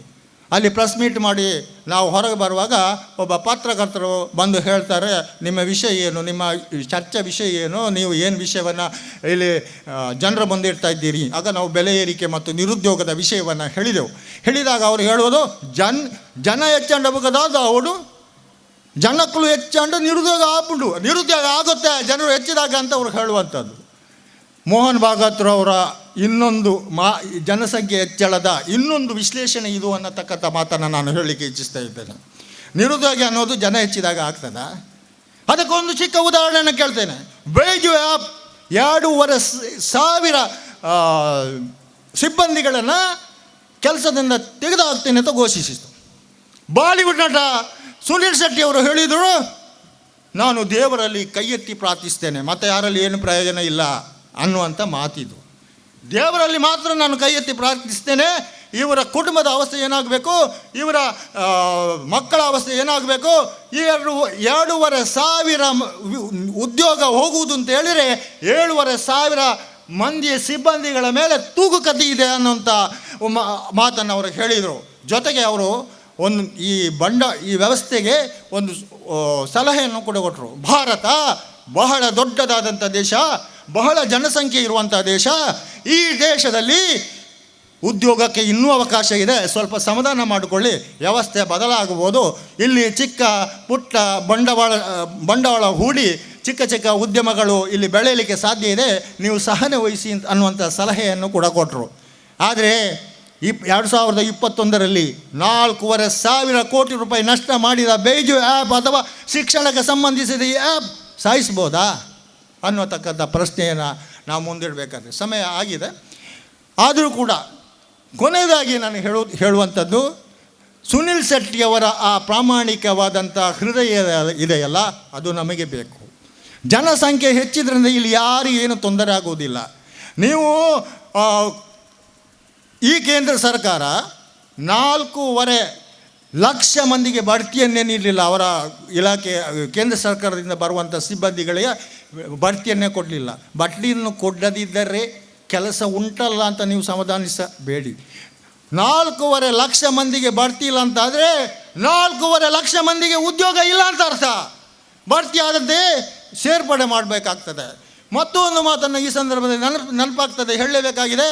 BJPಯ ಸಂಸದ ವರುಣ್ ಗಾಂಧಿಯವರು 2 ಕೋಟಿ ಉದ್ಯೋಗ ಭಾರತದ ಕೇಂದ್ರ ಸರ್ಕಾರದ ಇಲಾಖೆಗಳಲ್ಲಿ ಭರ್ತಿ ಆಗಿಲ್ಲ ಅಂತ. ನಿರುದ್ಯೋಗ ಯಾರು ಸೃಷ್ಟಿ ಮಾಡಿದ್ದು ಅನ್ನತಕ್ಕಂಥ ಈ ಕೊನೆಯ ಪ್ರಶ್ನೆಯನ್ನು ನಾನು ಕೇಳಿಕೊಂಡು ನೀವು ಎಚ್ಚೆತ್ತುಕೊಳ್ಬೇಕು, ಎದ್ದು ಹೇಳಬೇಕು. ಈ ಕರಾಳ ಕಿರಾತಕ ಈ ನೀತಿಯ ವಿರುದ್ಧ, BJPಯ ನೀತಿಯ ವಿರುದ್ಧ ನೀವು ಬಟನ್ ಒತ್ತಬೇಕು. ನಮ್ಮ ಯಾವರು ಅಮಿತ್ ಶಾ ಹೇಳಿದರು, ಆ ಶಾಹೀನ್ ಬಾಗ್ನಲ್ಲಿ ಏನೋ ಒಂದು ಪ್ರತಿಭಟನೆ ಆಯ್ತಲ್ಲ, ಆಗ ದಿಲ್ಲಿ ಚುನಾವಣೆ ಬಂದಿತ್ತು. ಆಗ ಅವರು ದಿಲ್ಲಿಯ ಚುನಾವಣೆ ವೇಳೆ ಹೇಳಿದ್ದು ಒಂದು ಮಾತಿದೆ, ನನಗೆ ಈಗಲೂ ಮನಸ್ಸಿನಲ್ಲಿ ಗುಂಗಿ ಆಗ್ತಾ ಇದೆ. ಅಂದರೆ ನೀವು ಶಾಹೀನ್ ಒತ್ತುವ ಯಾವ ಮತಯಂತ್ರಕ್ಕೆ ಬೆರಳಿಟ್ಟು ಒತ್ತಿರಲ್ಲ ಅದು ಶಾಯಿನ್ ಬಾಗ್ನಲ್ಲಿ ಪ್ರತಿಭಟನೆ ಮಾಡುವವರ ಅಲ್ಲಿಗೂ ತಲುಪಬೇಕು ಅಂದರೆ ಅವರ ತಲೆಯನ್ನು ಒತ್ತಿರಬೇಕು ಎಂದು ದಮನ ನೀತಿಯ ಹರಿಕಾರಗಳನ್ನು ಖಂಡಿಸೋಣ ಅನ್ನತಕ್ಕಂಥ ಮಾತನ್ನು ನಾನು ವಿಸ್ತಾರವಾಗಿ ಮಾತಾಡಬೇಕಿತ್ತು. ಸಮಯದ ಅಭಾವ ಇರುವುದರಿಂದ ನಾನು ಇದನ್ನು ಹೃಸ್ವ ಮಾಡಿ ನನ್ನ ಮಾತನ್ನು ಮುಗಿಸ್ತಾ ಇದ್ದೇನೆ. ವೆಲ್ಫೇರ್ ಪಾರ್ಟಿ ಜಿಂದಾಬಾದ್, ವೆಲ್ಫೇರ್ ಪಾರ್ಟಿ ಜಿಂದಾಬಾದ್, ವೆಲ್ಫೇರ್ ಪಾರ್ಟಿ ಜಿಂದಾಬಾದ್, ಜೈ ಭಾರತ್. ಧನ್ಯವಾದಗಳು ಅರಫಾ ಮಂಚಿರವರಿಗೆ. ಮುಂದಿನ ಭಾಷಣ 5 ನಿಮಿಷಗಳ ಕಾಲ ನಮ್ಮೊಂದಿಗೆ ಮುಜಾಹಿದ್ ಪಾಷಾ, ರಾಜ್ಯ ಕಾರ್ಯದರ್ಶಿ ಕರ್ನಾಟಕ, ನಮ್ಮನ್ನು ಉದ್ದೇಶಿಸಿ ಮಾತಾಡಲಿದ್ದಾರೆ. वेलफेयर पार्टी ऑफ इंडिया तो जन जागृति अभियान का आज का आखिरी कंक्लूडिंग प्रोग्राम है. मैं आपको बात उर्दू में रखने की कोशिश कर रहा हूँ. आप इस वक्त जो डैश पर बैठे हुए तमाम डिग्निटीज़ और मेरे सामने बैठे हुए इस वक्त शहर मंगलूर के वो जियाले, वो हौसलामंद लोग जो इनकलाब और तरक्की और नई सोच और नए रास्ते बनाते हैं, आप तमाम की खिदमत में वेलफेयर सलाम, आदाब. आज अवाम के दरमियान में जो बेचैनी है वो महंगाई, बेरोज़गारी, करप्शन, ये तो मसाइल जो हर एक इंसान को जूझ रहे हैं. इसके अलावा बहुत से ऐसे मसाइल हैं जिसके ख़ास करके माइनॉरिटीज़ और बैकवर्ड और जो दलित इस वक्त उन सबको फेस कर रहे हैं. ये बहुत बड़ा चिंता का विषय है. इस वक्त हमारा मुल्क एक टर्निंग पॉइंट पे खड़ा है. पहले 2009 में जब इलेक्शन हुआ था तो उस वक्त एक अलग पैगाम था, अलग संदेश था. 2014 में जो इलेक्शन हुआ उस वक्त का एक अलग पैगाम था, और उसके बाद 2018 में जो इलेक्शन हुआ उसके अलग पैगाम था. हर वक्त एक नया संदेश देकर लाया जाता है. हम कहते हैं कि बार बार हमारी अपनी तकरीर में बात कहते हैं कि 2 करोड़, लेकिन लास्ट इलेक्शन बीजेपी डेवलपमेंट के नाम पे नहीं जीती है, याद रखिएगा.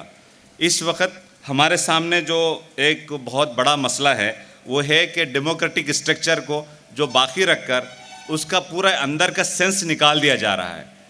जिस तरह से शेर होता है उसके अंदर की जान निकाल कर एक हमारा डेमोक्रेटिक और सेकुलर स्ट्रक्चर को बस एक फॉर्मल एक शेर को जिस तरह से अंदर से भूसा भर के रखा जाता है हर एक बिल्डिंग के सामने, हाँ ये इस तरह का है, इस तरह की ये कोशिश है.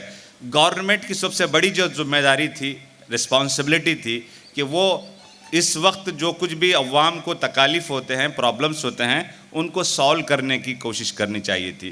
लेकिन गवर्नमेंट इस वक्त पूरी कॉरपोरेट सेक्टर को खुश करने और एक मेजॉरिटी को खुश करने के लिए काम कर रही है. तो ऐसे में जो सबसे ज़्यादा जो पीड़ित लोग होते हैं, सबसे ज़्यादा जो लोग मुतासिर हो रहे हैं, जो इफ़ेक्ट हो रहा है, वो कमज़ोर इस वक्त का बहुत ही सताया जा रहा है. उन कमज़ोरों की आवाज़ बनने के लिए वेलफेयर पार्टी ऑफ इंडिया ने एक आवाज़ लगाई है कि आओ हम सब मिलकर खड़े हो जाएंगे. अब जो गरीब है, बिछड़ा हुआ है, जो बेरोज़गार है, जो इस वक्त परेशानी की हालत में है, उसके हम मसाइल को हल करेंगे. इसके लिए हमने आवाज़ उठाई और ये हमारा जो पूरा नेशनल लेवल का जो कैंपेन है वो इस बात की आवाज़ लगा रहा है कि आपको उठना होगा, आप ही को उठना होगा. आप अगर नहीं उठेंगे तो कोई और नहीं होगा. मैं इसको समझाने के लिए एक शेर जो आपके सामने रखता हूँ. वो सहरा नशीं क्या थे, मैं बताऊँ मैं तुझको सहरा नशीं क्या थे, जहांगीर, जहांबान, जहांदार और जहां आरा. जहांगीर दुनिया में बनकर हम दुनिया में आए थे, लेकिन आज हमने इस वक्त दुनिया के एडमिनिस्ट्रेटिव स्ट्रक्चर से अपने आप को अलहदा कर लिया है, अपने आप को पॉलिटिकल सिस्टम से अपने आप को अलहदा कर लिया है. हम बस एक वोट बैंक बनकर रह गए हैं, और वो भी इस वक्त पूरी दुनिया के अंदर सबसे सस्ता और करप्ट वोटर अगर कहीं है इस डेमोक्रेटिक स्ट्रक्चर में तो वो इंडिया के अंदर है, भारत के अंदर है. इस स्ट्रक्चर को बदलने के लिए आपको वोटर के दरमियान में अवेयरनेस लाना होगा, और ये प्रोग्राम उसी की एक कड़ी है, उसी की एक मिसाल है. मैं अपनी बात को यहाँ ख़त्म करता हूँ ये कहते हुए कि हमें जो ज़िंदगी चाहिए वो इज़्ज़त और वक़ार की और बराबरी की ज़िंदगी चाहिए. रिस्पेक्ट, डिग्निटी और इक्वालिटी के साथ हम जीना चाहते हैं. यहाँ इस वक्त दोबारा मनुस्मृति के ज़रिए से एक इस वक्त जो चीज़ लाई जा रही है वो ये है कि डिस्क्रिमिनेशन लाया जा रहा है. आप देख रहे हैं कि किस तरह से एक मेजॉरिटी और एक माइनॉरिटी और बैकवर्ड्स को किस तरह से डिस्क्रिमिनेट किया जा रहा है. इसको गुड गवर्नेंस के ज़रिए से दूर दिया जा सकता है. और जब तक ये गवर्नमेंट अकाउंटेबल नहीं समझेगी अपने आप को, जब तक गवर्नमेंट आगे नहीं बढ़ेगी कि अपने आप को अकाउंटेबल समझकर इन लोगों के प्रॉब्लम को सॉल्व करने के लिए आगे नहीं बढ़ेगी। गवर्नमेंट ये समझ रही है कि इनको जो शासन मिला है, इनको जो पावर मिला है, जो अधिकार मिला है, वो परमानेंट नहीं है।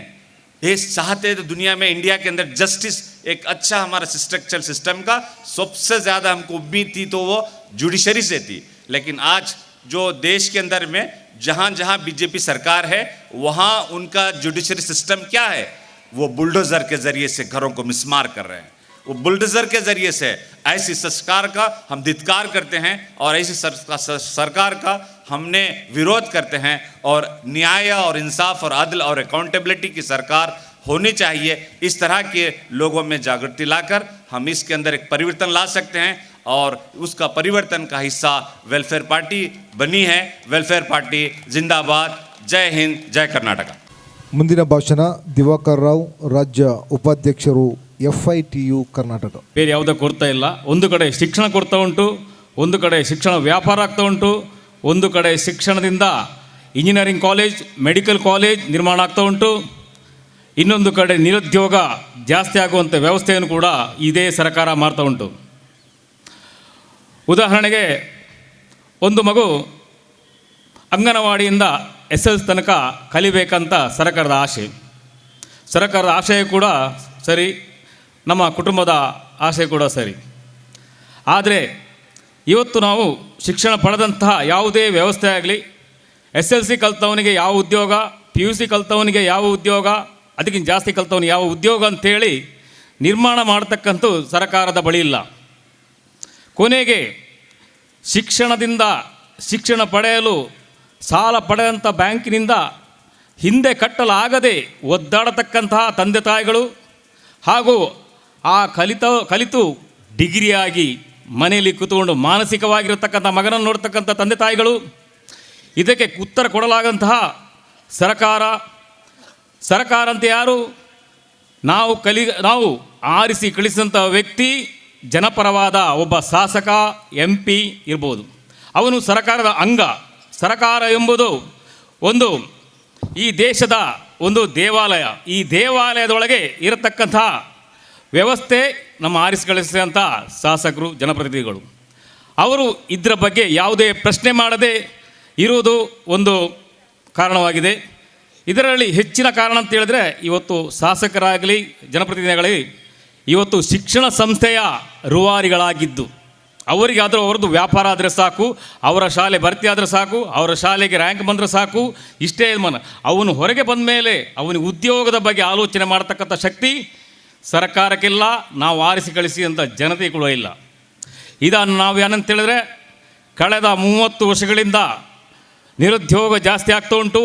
ಇವತ್ತು ಡಿಗ್ರಿ ಕಲ್ತವ ಎಷ್ಟೋ ಜನ ಮಾನಸಿಕರಾಗಿ ಮನೆಯಲ್ಲಿ ಈ ಥರ ಹಾಸ್ಪಿಟಲಲ್ಲಿ ಔಷಧಿ ಪಡೆದು ಇವತ್ತು ಸೆಕ್ಯೂರಿಟಿ ಗಾರ್ಡ್ ಆಗಿ ಅಂತಕ್ಕಂಥ ಕೆಲಸ ಮಾಡೋದು ನಾವು ಕೇಳಿದ್ದೇನೆ, ನಾನೇ ಸ್ವತಃ ನೋಡಿದ್ದೇನೆ.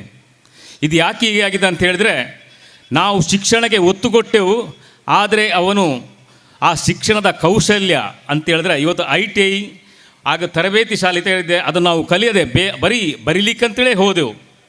ನಾವು ಸರ್ಕಾರದ ಕೆಲಸ ಕಲಿಬೇಕು, ಸರ್ಕಾರದ ಕೆಲಸ ನೇಮಕ ಆಗಬೇಕಂತ ಆಶೆಯಲ್ಲಿ ಹೋದೆವು. ನಾವು ಕೌಶಲ್ಯ ಭರಿತವಾದ ಕೆಲಸವನ್ನು ಕಲಿಯದೆ ಇವತ್ತು ನಾವು ತೊಂದರೆಗೀಡಾಗಿದ್ದೇವೆ. ಉದಾಹರಣೆಗೆ ಅಮೇರಿಕ, ಇಂಗ್ಲೆಂಡ್ನಲ್ಲಿ ಅವನು ಪ್ರಥಮ ದರ್ಜೆಯಲ್ಲಿ ಕಲಿತಾ ಬರುವಾಗ ಅವನ ಉತ್ಸಾಹ ಏನು ಅದನ್ನು ನೋಡಿಕೊಂಡು ಸರ್ಕಾರ ಪ್ರೋತ್ಸಾಹ ನೀಡಿ ಅವನ ಉದ್ಯೋಗಕ್ಕೆ ಬೇಕಾಗುವಂಥ ಶಿಕ್ಷಣ ತರಬೇತಿಯನ್ನು ITI ಮುಖಾಂತರ ಕೊಟ್ಟು ಅವನಿಗೆ ಕಲಿತದ್ದಕ್ಕೆ ಕೆಲಸ ಸಿಗಲಿದ್ದರೂ ಪರವಾಗಿಲ್ಲ, ಅವನು ಮರದ ಕೆಲಸದವನ ಇಲ್ಲ ಮೆಕ್ಯಾನಿಕ ಆಗಿ ಅವನು ದುಡಿಮೆ ಪಡ್ತಾ ಇದ್ದಾನೆ. ನಮ್ಮ ದೇಶದ ಸರ್ಕಾರ ನೀನು ಡಿಗ್ರಿ ಕಲಿ ಮುಂದೆ ಹೋಗು ಅಂಥೇಳಿ ಆಸೆ ಹುಟ್ಟಿಸಿ ನಿರುದ್ಯೋಗಿಗಳನ್ನು ಜಾಸ್ತಿ ಮಾಡ್ತಾ ಉಂಟು. ಇದು ಭಾಳ ಬೇಸರ. ನಾನು ಹೇಳೋದು ಅಂತೇಳಿದ್ರೆ, ಇವತ್ತು ಶಿಕ್ಷಣ ಜಾಸ್ತಿ ಆಗಿದೆ, ಶಿಕ್ಷಣ ಜಾಸ್ತಿಯಿಂದ ನಿರುದ್ಯೋಗ ಕೂಡ ಜಾಸ್ತಿ ಆಗಿದೆ. ನಿರುದ್ಯೋಗಕ್ಕೆ ಒಂದು ಪರಿಹಾರ ಏನಂತ ಹೇಳಿದ್ರೆ, ನಮಗೆ ಕೆಲಸ ಸಿಗಬೇಕಂತೇಳಿ ಇಂಥದೇ ಕೆಲಸ ಸಿಗಬೇಕಂತ ಹೇಳಿ ನಾವು ಆಯ್ಕೆ ಮಾಡೋದು ತಪ್ಪು. ನಾವು ಯಾವುದೇ ಕೆಲಸವಾದರೂ ಗೌರವಯುತವಾಗಿ ನಾವು ಅದನ್ನು ಪಾಲಿಸಿ ನಮ್ಮ ಕುಟುಂಬವನ್ನು ಪೋಷಣೆ ಮಾಡುವ ಇದು ನಮ್ಮ ಒಂದು ಧ್ಯೇಯವಾಗಲಿ. ಉದಾಹರಣೆಗೆ ಕರ್ನಾಟಕ ರಾಜ್ಯದಲ್ಲಿ 8,80,000 ಉದ್ಯೋಗ ಇದೆ. ಸರ್ಕಾರದ ರೆವಿನ್ಯೂ ಆಗಲಿ ಇತರ ವಿಭಾಗಗಳಲ್ಲಿ. ಆದರೆ ಇವತ್ತಲ್ಲಿರೋದು ಅವರು ನೌಕರರು 4,22,000 ಜನ. ಬಾಕಿ ಜನರ ಕೆಲಸವನ್ನು ನೇಮಕ ಮಾಡದೆ ಅದು ಕೂಡ ಮೋಸ ಮಾಡಿದೆ ನಾವು ಆರಿಸಿ ಕಳಿಸಿದಂಥ ಶಾಸಕರು ಹಾಗೂ ಜನಪ್ರತಿನಿಧಿಗಳು ಸರ್ಕಾರಕ್ಕೆ. ಇದು ಕೂಡ 4 ಲಕ್ಷ ಹೆಚ್ಚು ಉದ್ಯೋಗ ಆದರೂ ಒಂದು ಕುಟುಂಬ, ಒಂದು 30 ಲಕ್ಷ ಕುಟುಂಬ ಪೋಷಣೆ ಆಗುವಂಥ ವ್ಯವಸ್ಥೆ ಕೂಡ ಆಗ್ಬೋದು. ಆದರೆ ಸರ್ಕಾರ ಇದರ ಬಗ್ಗೆ ಗಮನ ಕೊಡ್ತಾ ಇಲ್ಲ. ಒಂದು ನಾವು ಏನಂತ ಹೇಳಿದ್ರೆ, ಇವತ್ತು ನಾವು 5 ವರ್ಷಕ್ಕೊಮ್ಮೆ ಮತದಾನ ಮಾಡ್ತೇವೆ. ಮತದಾನ ಮಾಡಿದ ಮೇಲೆ ಪ್ರಶ್ನೆ ಮಾಡುವ ಹಕ್ಕನ್ನು ನಾವು ಕಳೆದುಕೊಂಡಿದ್ದೇವೆ. ಇದು ಏನಂತ ಗೊತ್ತಿಲ್ಲ. ಪ್ರಶ್ನೆ ಮಾಡಿದ ಕೂಡಲೇ ನಮ್ಮ ಹಿರಿಯ ನಾಯಕರು ಹೇಳಿದರು, ಅವನನ್ನು ದೇಶದ್ರೋಹ, ನಗರ ನಕ್ಸಲೈಟ, ಇನ್ನು ಏನೋ ಮಾಡಿಕೊಂಡು ಅವನ ಕುಟುಂಬದಿಂದ ಬೇರೆ ಮಾಡಿ ಸಮಾಜದಲ್ಲಿ ಒಬ್ಬಂಟಿಯಾಗಿ ಬದುಕುವಂಥ ವ್ಯವಸ್ಥೆ ಪೊಲೀಸ್ ಇಲಾಖೆಯಿಂದ ಕೂಡ ಆಗ್ತಾ ಉಂಟು, ಹಾಗೆಯೇ ಸರ್ಕಾರದಿಂದ ಕೂಡ ಆಗ್ತಾ ಉಂಟು. ಅವನು ಯಾವುದೇ ರೀತಿ ಘೋಷಣೆ ಹಾಕಬಾರ್ದು, ಅವನ ಹೊಟ್ಟೆ ಹಸಿವನ್ನು ತಿಳಿಸಬಾರ್ದು, ಅವನು ಕದಿಬೇಕು. ಕದ್ದ ಕೂಡಲೇ ಅವನು ಕಳ್ಳಾಗ್ತಾನೆ. ಅದು ಯಾಕಂತೇಳಿ ಆಗೋದು, ಅವನ ಹಸಿವಿಗೋಸ್ಕರ ಉದ್ಯೋಗ ಸಿಗದೆ ಮಾಡತಕ್ಕಂಥ ಈ ವ್ಯವಸ್ಥೆಗೆ. ಈ ರೀತಿ ಆಗದಾಗೆ ಇಲ್ಲಿ ಮಹಿಳೆಯರು ಬಂದಿದ್ದಾರೆ, ಹಿರಿಯರು ಬಂದಿದ್ದಾರೆ, ಹೆಚ್ಚಿನವರೆಲ್ಲ ಖಾಸಗಿ ಕೆಲಸ ಅಂತೇಳಿ ನೆನೆಸಿದ್ದೇನೆ. ಈ ಮಾತನ್ನು ನಾವು ಏನಂತ ಹೇಳಿದ್ರೆ, ನಾವು ಶಾಲೆ ಕಲಿಯುವಾಗ, ಶಿಕ್ಷಣ ಕಲಿಯುವಾಗ ಅದರೊಟ್ಟಿಗೆ ಕೌಶಲ್ಯ ಭರಿತವಾದ ಕೆಲಸ ಕಲಿತರೆ ಮುಂದಿನ ಜೀವನ ಸುಗಮವಾಗ್ತದೆ.